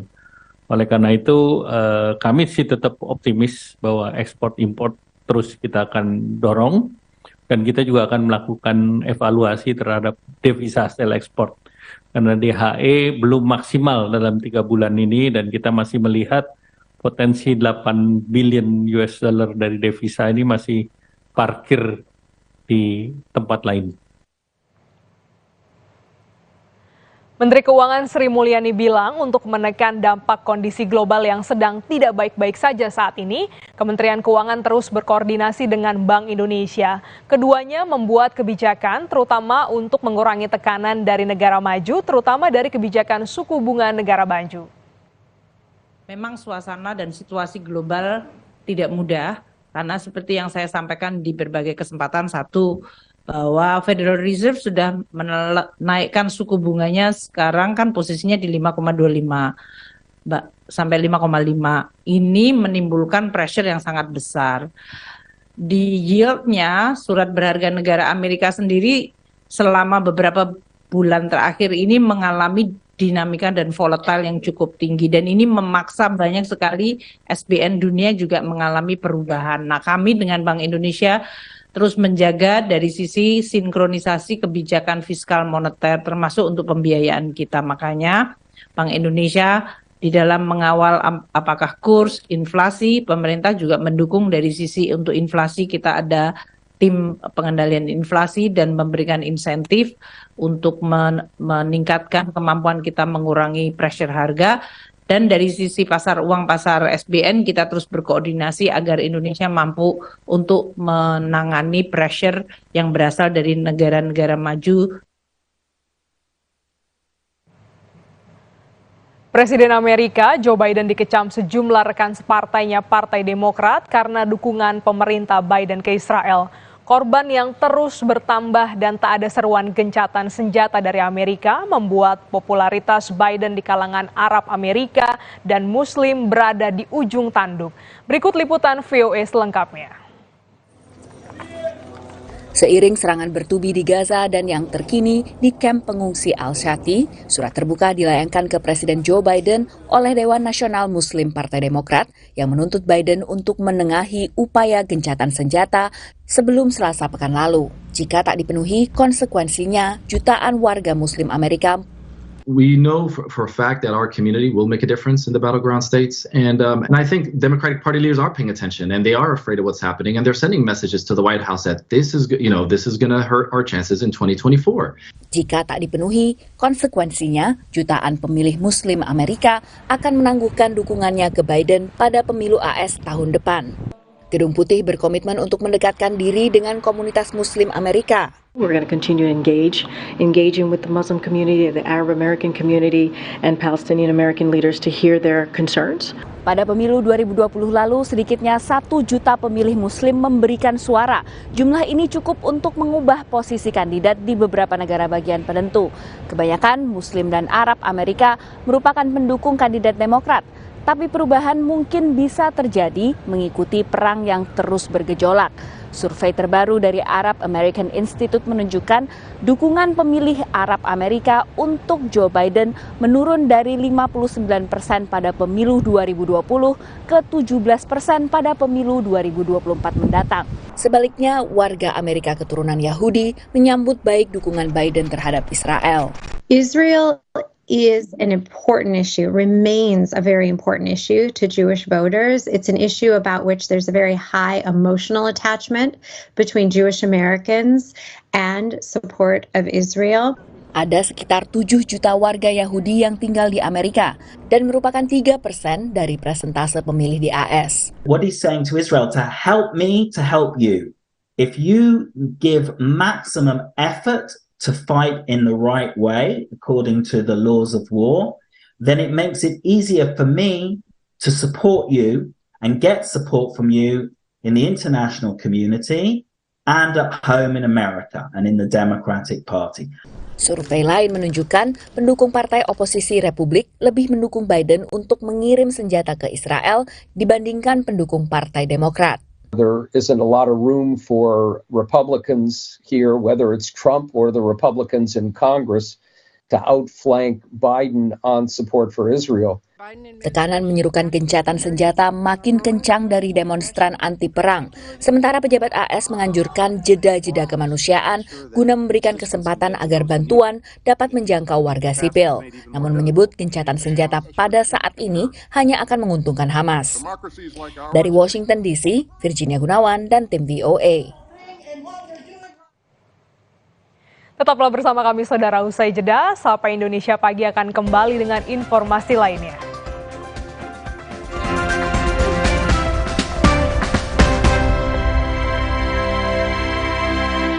Terasa gigi ngilu kalau minum dingin, terus kondisi gigi sensitif. Jika dibiarkan lebih lama, ada kemungkinan untuk memburuk. Sensodyne memberikan perlindungan hingga 24 jam. Saya merekomendasikan Sensodyne untuk perawatan gigi ngilu. Ini semangat Indonesia. Semangat yang memacu Telkomsel untuk turut serta memajukan bangsa ini. Telkomsel, semangat Indonesia. How are you? Artinya apa kabar? Come, let's play. Belajar bahasa baru tanda kecerdasannya makin optimal. Enfagrow Essential dengan nutrisi penting dan DHA lebih tinggi, bantu optimalkan kecerdasannya. Ayo main. Come, let's play. Cerdasnya tumbuhkan kebaikannya. Enfagrow Essential. Aqua percaya akan keajaiban alam, maka kami tidak menggunakan galon sekali pakai. Galon kami disanitasi dengan seksama sebelum diisi ulang. Aqua 100% murni. Kakekmu yang itu juga dong. Tapi gigi kakek. Gak usah khawatir. Poliden adhesif membuat Anda bebas nikmati setiap gigitan dengan kuat dan cegah terperangkapnya sisa makanan. Poliden Cleanser, bunuh bakteri lebih kuat dari pasta gigi. Mau mie. Tenang, kan ada mie oven, pilihan lebih sehat. Produksinya di oven, bukan digoreng. Mie-nya kenyal, rasanya lebih enak. Enak.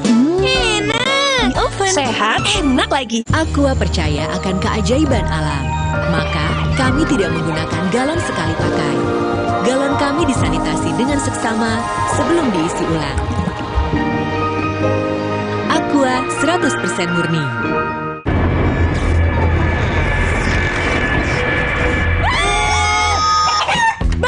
Sedap rawit pingit ayam jerit. Satu-satunya di Indonesia dengan rawit asli. Pedasnya auto jerit. Cobain nih, di sedap rawit pingit ayam jerit. Minyak kenyal berpadu dengan gurihnya kaldu ayam yang bikin nagih. Sedapnya rawit pingit. Asli rawitnya bikin jerit sedapnya. Dari Niswa. Baru isi perut udah kosong lagi. Dikit-dikit lapar. Barusan jajan, tapi masih lapar. Dikit-dikit lapar. Sari Gandum dengan gandum utuh dan krim coklat lezat bikin kenyang lebih lama. Sari Gandum, seenak itu, sekenyang itu. Mandi pakai sabun saja, kuman kotorannya masih ada. Baru ProGuard Daily Purifying, si mineral angkat kotoran sampai pori terdalam. Antibacterial Plus lawan 99,9% kuman. Kulit bersih maksimal dengan ProGuard Daily Purifying. Wingscare.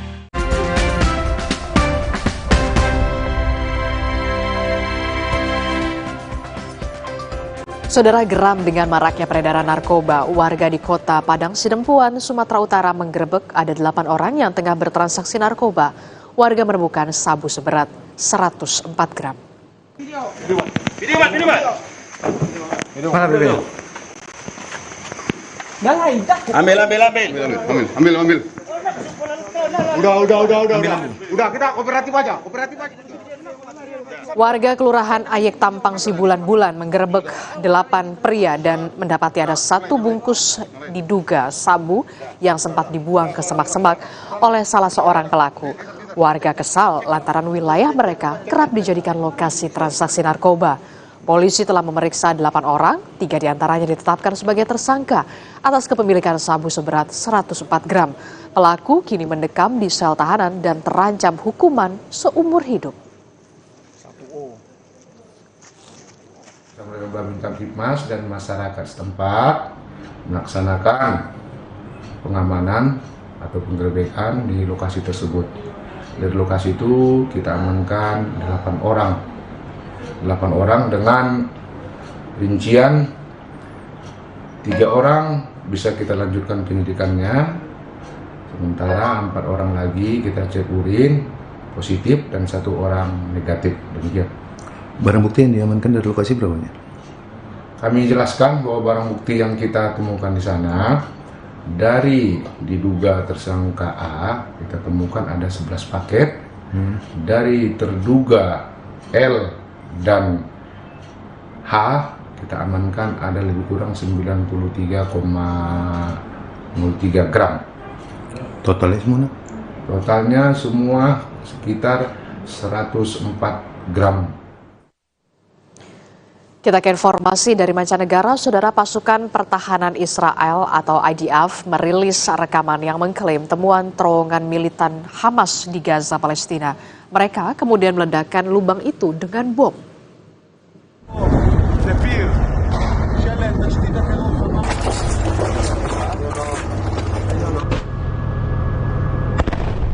IDF mengklaim terowongan itu digunakan oleh tentara Brigade Nahal di sebuah pos pelatihan Hamas di Gaza Utara. Wilayah utara Gaza, terutama kota Gaza dan juga kamp-kamp pengungsi di sekitarnya, jadi target utama operasi Israel untuk menghancurkan Hamas. Konflik ini telah memasuki bulan kedua setelah serangan Hamas pada Oktober yang lalu. Data dari Kementerian Kesehatan di Gaza, jumlah korban meninggal di Palestina lebih dari 10.500 orang, termasuk 4.300 anak-anak. Sementara di tepi barat, lebih dari 160 warga Palestina meninggal akibat kekerasan dan serangan Israel.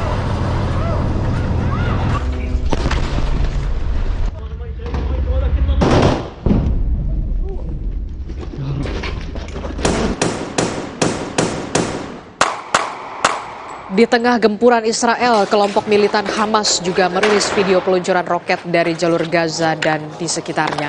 Informasi ini belum dapat diverifikasi secara independen oleh Associated Press. Militer Israel mengatakan bahwa mereka terlibat dalam pertempuran dengan pejuang Hamas di sekitar kota Gaza.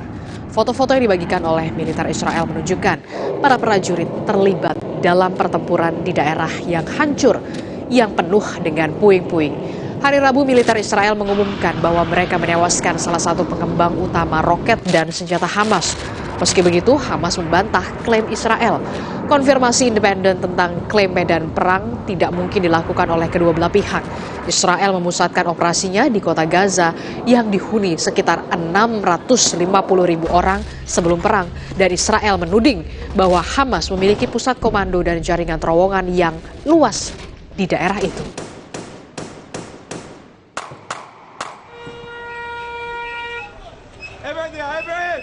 Beberapa orang yang terluka terlihat dibawa ke rumah sakit Nasser Khan di Yunis hari Rabu ketika perang Israel-Hamas berkecamuk. Serangan udara yang terus berlanjut memaksa warga Palestina yang melarikan diri dari utara bertahan di kota ini. Khan Yunis sendiri juga telah dihantam beberapa serangan dalam beberapa hari terakhir meskipun berada di luar wilayah yang diperintahkan untuk dievakuasi oleh Israel. Demi kemanusiaan, saudara, dunia terus menyuarakan gencatan senjata di Gaza agar warga sipil mendapatkan hak mereka.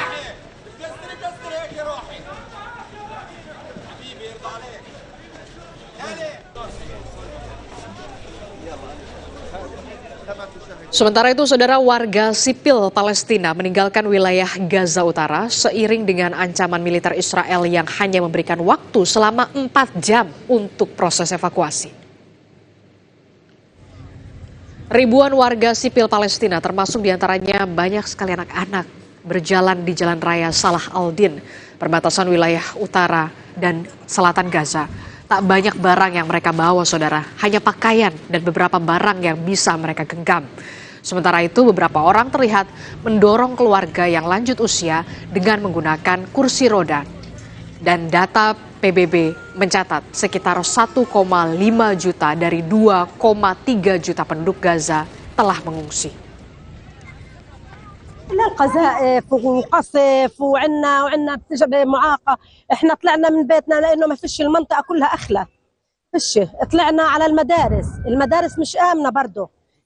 يعني لا في عنا اكل ولا في عنا ولا يعني موت مية ما فيش نشرب مية ما فيش يشرب أولادنا بعدين ضربوا المخابز ضربوا فيش أقول لك فيش حياة في غزة صارت. Sebulan sudah konflik antara Hamas dan Israel bergulir. Hujan rudal pasukan Israel masih terjadi di perbatasan Gaza. Lebih dari 10.000 jiwa harus meninggal dunia dalam konflik ini.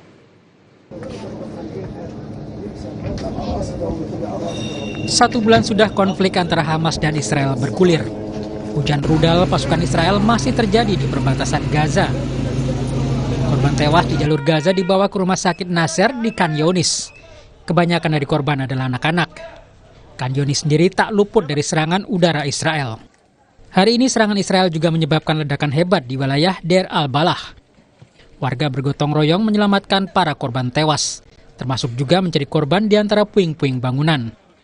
Selama 1 bulan konflik tercatat 10.328 korban jiwa melayang. 4.237 diantaranya merupakan anak-anak, sementara 2.719 korban tewas adalah kaum ibu. Perdana Menteri Palestina menangis menceritakan kondisi warganya saat berpidato di sidang kabinet Palestina di kota Ramallah. Perdana Menteri Palestina menyebut anak-anak Palestina menuliskan nama di tubuh agar jika tewas tubuhnya dikenali. Di sisi lain, Perdana Menteri Israel tetap bersiteguh melancarkan serangan. Benjamin Netanyahu menyatakan tak akan berhenti sampai menang. אנחנו ננצח. אנחנו לא נעצור עד לניצחון. אני עומד בקשר רצוף עם נשיא ארצות הברית ג'ו ביידן. אנחנו מאוד מעריכים את תמיכתו, את התמיכה של הממשל האמריקני, את התמיכה של העם האמריקני. Saat ini 1,5 juta warga Gaza telah mengungsi ke wilayah selatan. Mereka melarikan diri karena persediaan makanan dan air telah habis.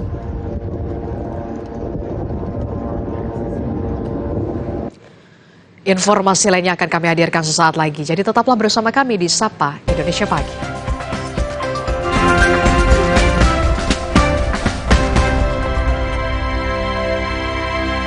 Kecil panas, ingat 3C. Gerak-geriknya, cek suhu badannya, Kontreksin solusinya. Untuk turunkan panas demam. Kontreksin bila si kecil. Andalan ibu siaga.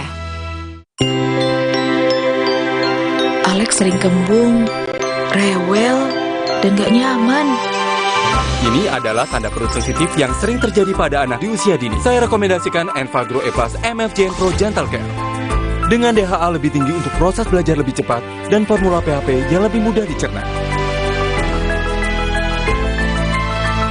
Enfagrow E+ MFJN Pro Gentle Care. Healthy digestion for A+ kids. Aqua percaya akan keajaiban alam. Maka, kami tidak menggunakan galon sekali pakai. Galon kami disanitasi dengan seksama sebelum diisi ulang. Aqua 100% murni. Ini semangat Indonesia. Semangat yang memacu Telkomsel untuk turut serta memajukan bangsa ini. Telkomsel, semangat Indonesia. Baru isi perut, udah kosong lagi. Dikit-dikit, lapar. Barusan jajan, tapi masih lapar. Dikit-dikit, lapar. Sari Gandum, dengan gandum utuh dan krim coklat lezat, bikin kenyang lebih lama. Sari Gandum, seenak itu, sekenyang itu. Alex sering kembung, rewel, dan gak nyaman. Ini adalah tanda perut sensitif yang sering terjadi pada anak di usia dini. Saya rekomendasikan Enfagrow E+ MFJN Pro Gentle Care. Dengan DHA lebih tinggi untuk proses belajar lebih cepat dan formula PHP yang lebih mudah dicerna. Enfagrow E+ MFJN Pro Gentle Care. Healthy digestion for A+ kids. Mau mie, please. Tenang, kan ada mie oven. Pilihan lebih sehat. Produksinya di oven, bukan digoreng. Mie-nya kenyal, rasanya lebih enak. Enak. Mie oven, sehat, enak lagi.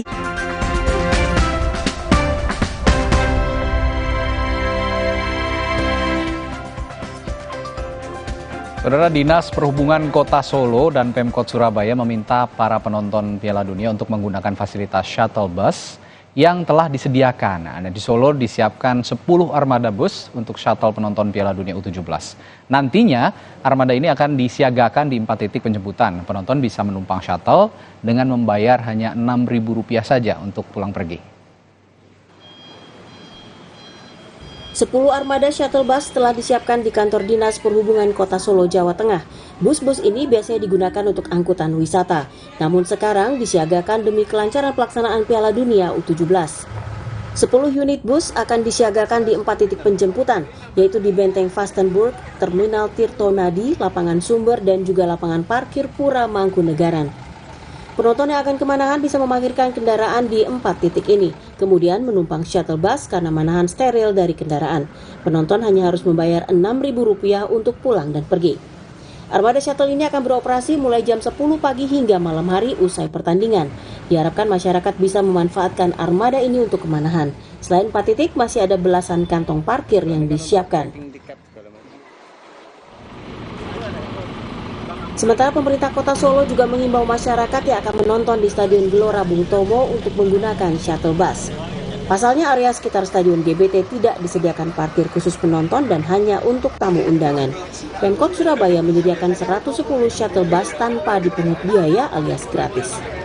Nantinya area sekitar stadion tidak disediakan lahan parkir kendaraan bagi penonton. Menurut Wali Kota Surabaya Eri Cahyadi, nantinya arus keluar masuk area Stadion GBT akan mendapat penjagaan ketat kepolisian. Hanya tamu undangan dan VIP yang kendaraannya ditempeli stiker khusus yang bisa masuk area Stadion GBT. Pemkot Surabaya telah menyediakan area parkir kendaraan di 5 titik lokasi antar jemput shuttle bus, yaitu Terminal Joyoboyo, Balai Kota, Mall Ciputra World, Kantor Samsat Tandes, dan Terminal Oso Wilangun. Shuttle bus sendiri gratis dan dibuka selama ada pertandingan mulai jam 12 siang hingga pertandingan berakhir. Tim Liputan Kompas TV. Ya, tepat besok 10 November 2023 akan ada kick-off pertama. Perdana ya. Dunia U17 antara tuan rumah Indonesia melawan tim Ekuador di Gelora Bung Tomo, Surabaya. Jadi pastikan Anda menyaksikan pemain-pemain sepak bola muda kita. Harapan-harapan sepak bola, bibit-bibit bintang sepak bola Indonesia ini bisa berlaga dengan baik dan mengalahkan Ekuador, meskipun ekspektasinya sebenarnya lolos dari fase grup aja udah lumayan banget gitu. Ya, tentu saja kita harus menyemangati dan juga mendukung dari timnas kita ya pastinya ya. Pastinya. Dan ya, saudara, pemilu akan kita laksanakan nanti tanggal 14 Februari 2024. Lah, pastikan untuk tetap mengikuti perkembangan terkini melalui Kompas TV independen terpercaya. Kami akhiri Sapa Indonesia pagi hari ini. Saya Radi Saputro. Dan saya Adi Selarasati. Terima kasih. Sampai jumpa.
Mencari tahu, mendengarkan lebih utuh dan mendalam, mempertanyakan rasa keadilan.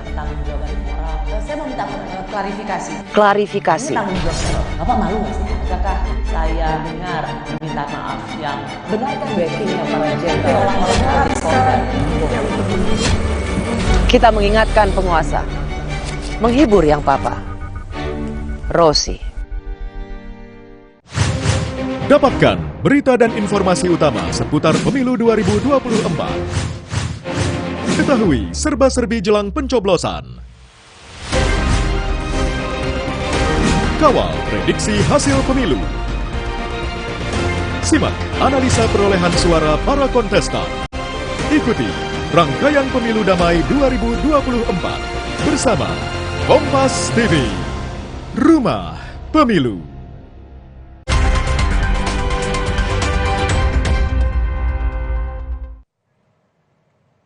Selamat pagi saudara, Anda menyaksikan Breaking News Kompas TV bersama saya Glenny Soktania.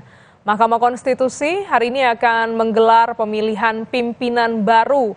Dan pemilihan ini menyusul dicopotnya Hakim Konstitusi Anwar Usman dari kursi Ketua MK. Berdasarkan putusan Majelis Kehormatan Mahkamah Konstitusi Sekretaris Jenderal MK Heru Setiawan menjelaskan proses pemilihan untuk menindaklanjuti putusan Majelis Kehormatan MK yang dibacakan pada 7 November 2023.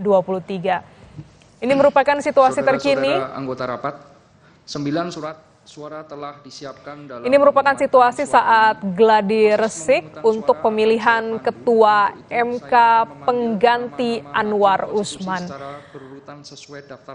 Lebih lengkap kita sapa jurnalis Kompas TV Triksi Valencia di gedung Mahkamah Konstitusi. Selamat pagi Triksi.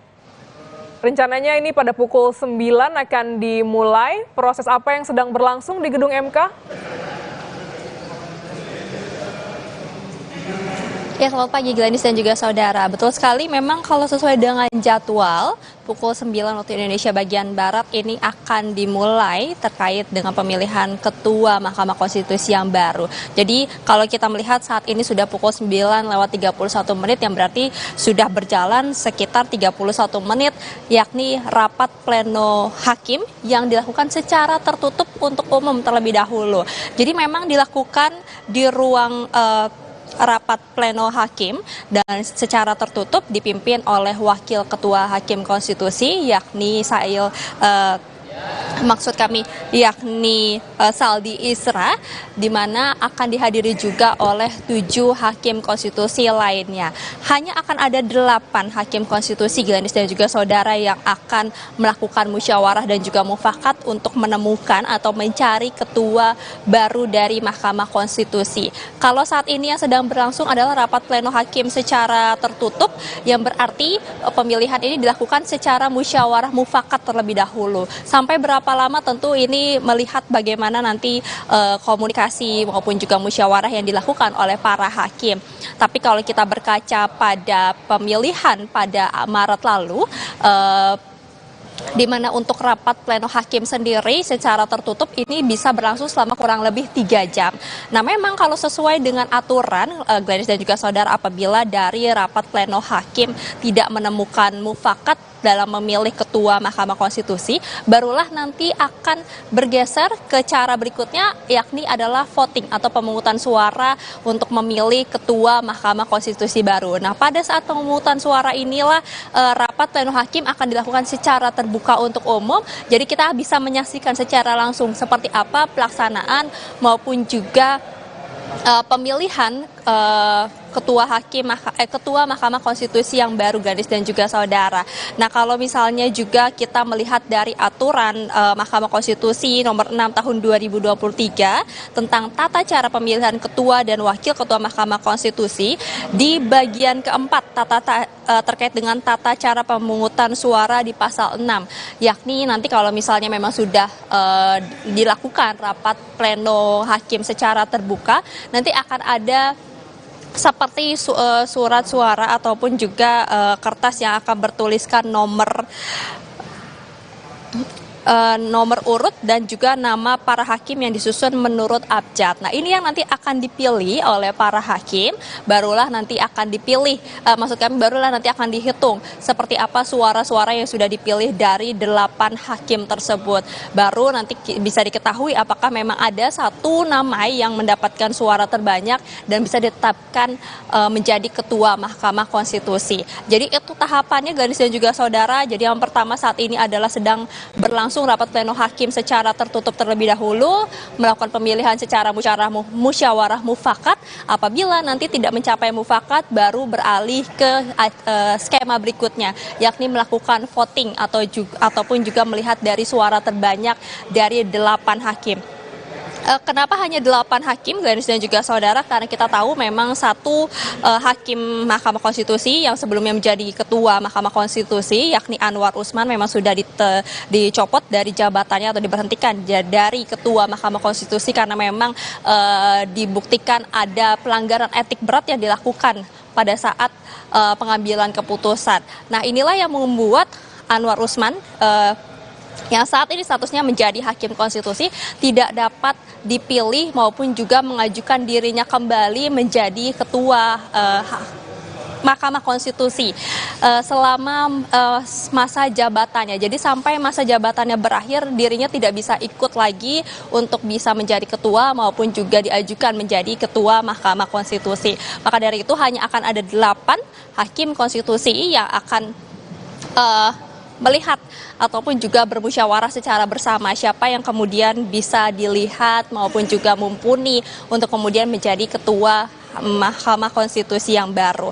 Nah, pertanyaannya apakah wakil Mahkamah Konstitusi ini juga akan dipilih kembali? Tadi kami mengkonfirmasi kepada juru bicara Mahkamah Konstitusi yakni Fajar Laksono bahwa kalau dalam pemilihan nanti dinamikanya tidak ada perubahan ataupun juga nama Saldi Isra ini tidak terpilih menjadi ketua Mahkamah Konstitusi, maka posisinya sebagai wakil ketua akan tetap menjadi wakil ketua dan tidak akan ada pemilihan wakil ketua Mahkamah Konstitusi yang baru. Akan tetapi kalau misalnya nama Saldi Isra ini terpilih menjadi ketua Mahkamah Konstitusi yang baru, jadi tentu saja posisi yang kosong sebagai wakil ketua Mahkamah Konstitusi ini akan dipilih juga pada hari ini. Jadi itu yang kita akan nantikan dari dan juga saudara, seperti apa musyawarah mufakat yang dilakukan saat ini oleh hakim Mahkamah Konstitusi, apakah memang mencapai mufakat atau nanti akan ikut atau masuk dalam skema berikutnya yakni melalui voting atau pemungutan suara dalam pemilihan ketua Mahkamah Konstitusi yang baru. Glenis. Baik, terima kasih jurnalis Kompas TV, Triksi Valencia langsung dari Gedung MK. Nanti kami update kembali terkait perkembangannya. Saudara, rapat pleno pemilihan Ketua MK yang baru dilakukan secara tertutup. Siapa saja sebenarnya yang cocok menjadi Ketua MK yang baru dan seperti apa kriteria yang pantas jadi orang nomor 1 di lembaga tinggi negara ini dalam sistem ketatanegaraan ini, dan kami akan membahasnya bersama ahli hukum tata negara Universitas Mula Warman, Bapak Herdiansyah Hamzah. Selamat pagi, Pak Herdi. Selamat pagi, Mbak Gadis. Ya, ini kita masih menunggu, kita ikuti bersama untuk pemilihan hari ini, masih berlangsung pleno tertutup. Nah, dari pandangan Anda, Pak Herdi, siapa saja sebenarnya kandidat yang cocok untuk menjadi Ketua MK yang baru? Total ada 8 hakim yang bisa mencalonkan diri. Iya, saya pikir yang paling pertama, kita mesti paham bahwa beban dari Ketua MK ke depan itu begitu sangat besar. Terutama mengembalikan kepercayaan publik ya, karena MK ini kan akan menghadapi banyak momentum, salah satunya adalah pemilihan presiden. Sengketa hasil itu akan ditangani oleh MK. Kalau kemudian MK tidak melekatkan kembali kepercayaan publik sebagaimana dulu begitu, maka beban itu akan menjadi persoalan bagi MK. Nah, kalau berkaitan kemudian pertanyaan apakah pilihan hakim ketua yang ideal seperti apa, saya pikir pendekatan yang paling penting mungkin pendekatan teori sisa ya, atau teori residu. Misalnya satu, kita mesti memilah bahwa hakim MK atau MK yang memimpin nantinya adalah hakim-hakim yang memang bisa mengembalikan kepercayaan publik itu. Satu, dia paling tidak pernah mendapatkan sanksi etik lebih dari 1 kali misalnya. Karena sama-sama kita paham ya, ada beberapa hakim MK yang mendapatkan sanksi etik yang lebih dari 1 kali, bahkan berkali-kali gitu ya. Ada hakim MK yang doyan mendapatkan sanksi etik gitu. Yang kedua, saya pikir yang penting juga, ada hakim MK yang memang sudah akan habis masa jabatannya. Kita sama-sama tahu misalnya Pak Wahidudin Adams di bulan 1 2024 itu akan habis. Jadi akan tidak efektif kalau kemudian beliau diminta sebagai ketua MK. Yang ketiga misalnya, kita juga penting untuk membaca bahwa ada hakim MK yang mendapati atau menempati posisi hakim MK itu tidak dengan cara-cara yang konstitusional, tanda petik gitu ya. Bahkan kalau kita baca kemarin dinamika sidang MK itu kan juga sempat disebutkan oleh Jimli gitu ya, bahwa ada proses recall antara Hakim MK Aswanto yang kemudian kalau Jimli menyebutnya kurang ajar, saya menyebutnya sebenarnya adalah cara-cara yang tidak konstitusional. Jadi bagaimana mungkin misalnya kita memilih ketua MK yang pada dasarnya dia lahir dari proses yang tidak konstitusional. Berikutnya, saya pikir yang paling penting juga ada dua pendapat kemarin di putusan 90 dan kita sama-sama tahu bahwa putusan MK itu sudah menegaskan bahwa putusan 90 itu penuh dengan benturan kepentingan, artinya sudah cacat formil. Jadi kita ada kebutuhan untuk memilih hakim MK, dalam hal ini ketua MK-nya, itu yang memang punya pendapat yang justru tidak memberikan atau memberikan ruang bagi karpet merah politik dinasti. Jadi kita bisa baca tuh anatomi putusan MK, siapa hakim-hakim yang memang dalam pengertian sejalan dengan pendapatnya Anwar Usman, yang kita sama-sama tahu terbukti secara meyakinkan melakukan pelanggaran etik berat, siapa hakim-hakim yang memang tidak sependapat dengan itu. Jadi ada semacam demarkasi yang mesti kita perjelas antara hakim-hakim MK berkaitan dengan putusan 90 itu, yang memberikan jalan atau karpet merah bagi politik dinasti, siapa hakim-hakim MK yang memang punya pendapat yang teguh dan konsisten dengan pendapat MK yang selama ini. Jadi sisanya kita kan bisa sama-sama tahu ya, hakim-hakim yang dissenting opinion ketiga itu cuma ada beberapa nama yang kemudian kalau kita pakai pendekatan tori residu yang memenuhi syarat atau memang kita bisa kualifikasikan ideal untuk memimpin MK ke depan.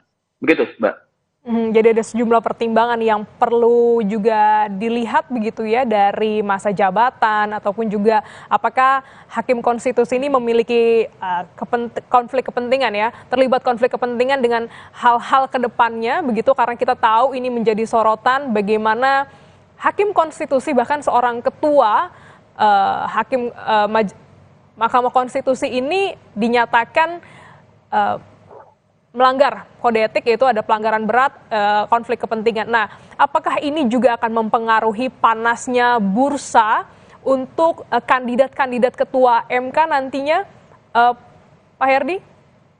Persis, saya membayangkan hanya akan ada dua kubu ya. Jadi tadi seperti yang saya bilang, kalau kita baca anatomi putusan MK 90 yang diperdebatkan, yang kontroversial itu, hanya akan ada dua kubu. Jadi kubu yang memang mengamini putusan itu atau yang menerima permohonan tanda petik dengan kubu yang tidak sependapat dengan putusan MK 90 itu. Logikanya begini, Mbak. Kalau kemudian Anwar Usman diberhentikan sebagai ketua, kita kan juga tidak ingin lepas dari mulut buaya tetapi masuk ke mulut harimau ya. Kalau saya mengalurkan begitu.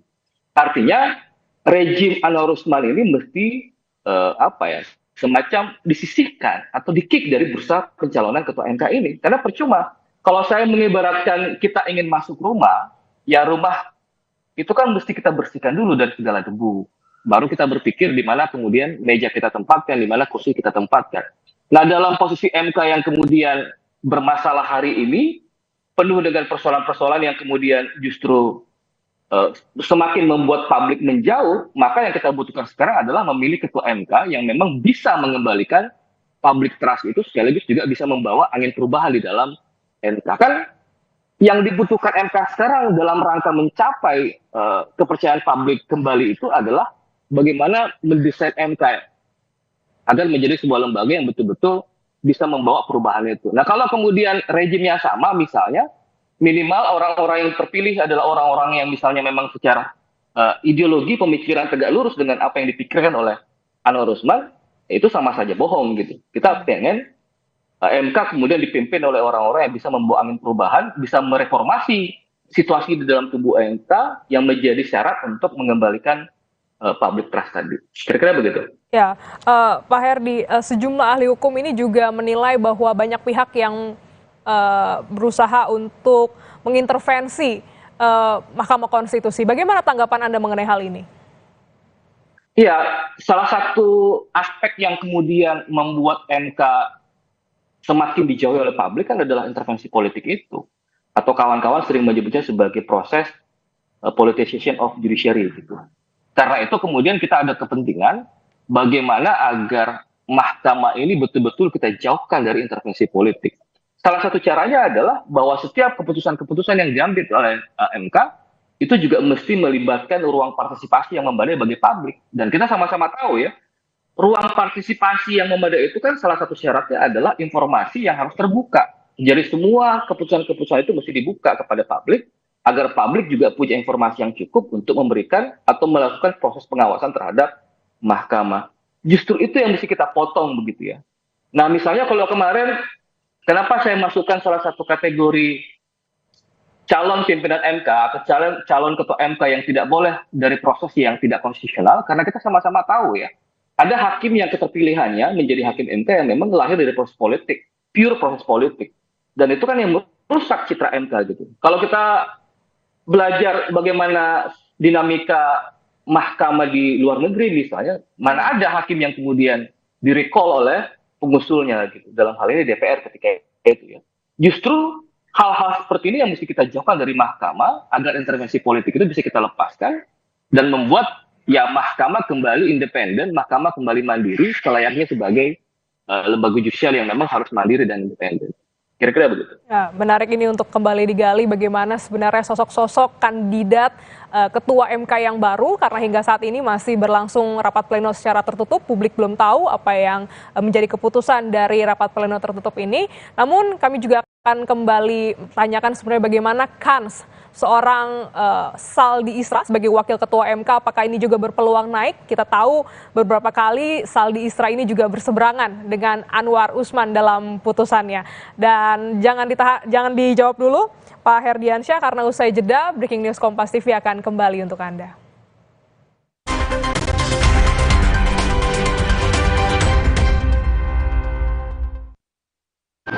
Nyatanya, suara tetesan air nggak akan jadi lagu pengantar tidur yang nyenyak. Makanya soal cat pelapis anti bocor, pilih yang Aku Approve. Aku Approve dan Aku Approve Pro. Aku approve, aku approve. Kuah shoyu yang segar menenteramkan. Kehadiran Naruto Maki menyempurnakan kenyamanan otentiknya. Indomie Ramen Series, nikmat otentiknya, Mangsoku. Selamat datang, silakan. Hah? Emangnya ada waktu buat sakit kepala? Panadol Extra, cepat redakan sakit kepala dan nyeri yang mengganggu. Panadol Extra, cepat redakan sakit kepala, dapat diminum sebelum makan. Mandi pakai sabun saja, kuman kotorannya masih ada. Baru ProGuard Daily Purifying, si mineral angkat kotoran sampai pori terdalam. Antibacterial plus lawan 99,9% kuman. Kulit bersih maksimal dengan ProGuard Daily Purifying. Wings Care. Baru isi perut, udah kosong lagi. Dikit-dikit, lapar. Barusan jajan, tapi masih lapar. Dikit-dikit, lapar. Sari Gandum, dengan gandum utuh dan krim coklat lezat, bikin kenyang lebih lama. Sari Gandum, seenak itu, sekenyang itu. Sekarang badan gampang pegal dan lelah. Itu bisa jadi masalah di otot, tulang, dan jantung. Minum Entrasol. Dengan ekstrak buah zaitun, bantu jaga kesehatan otot, tulang, dan jantung. Jadi bisa tetap aktif. Entrasol. Wah, makan. Udah nggak takut kolesterol naik nih. Kan habis makan langsung Benecol. Lanstan esternya hajar kolesterol dari makanan yang habis kita makan. Nutri Benecol. Mencari tahu, mendengarkan lebih utuh, dan mendalam, mempertanyakan rasa keadilan. Saya mau minta klarifikasi. Klarifikasi. Tanggung jawab. Bapak malu nggak sih? Apakah saya dengar permintaan maaf yang benarkan backingnya para jenderal orang-orang di korban? Kita mengingatkan penguasa, menghibur yang papa. Rosi.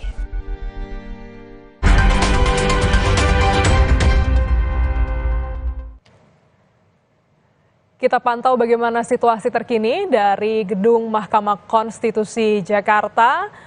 Pada hari ini rencananya akan ada pemilihan Ketua Mahkamah Konstitusi yang baru pasca putusan dari Majelis Kehormatan MK yang mencopot Anwar Usman dari jabatannya sebagai Ketua MK.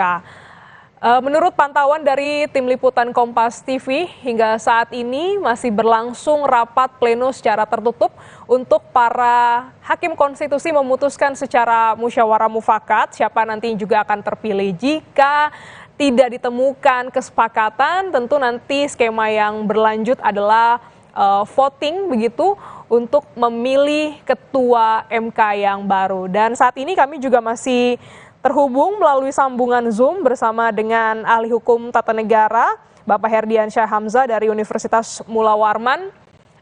Pak Herdi, ini kita masih bahas juga bagaimana sosok untuk ketua MK yang baru. Bebannya ini cukup berat karena harus mengembalikan kepercayaan publik di tengah kontroversi yang ada. Kita disuguhkan sesuatu hal yang kurang pantas begitu di tengah menuju ke pemilu. Sejumlah ahli juga ya menilai bahwa ini ada intervensi dari sosok-sosok lain. Sebutlah ini presiden, karena kita tahu salah satu calon wakil presiden ini merupakan anak dari Pak Jokowi begitu. Nah, apakah Anda setuju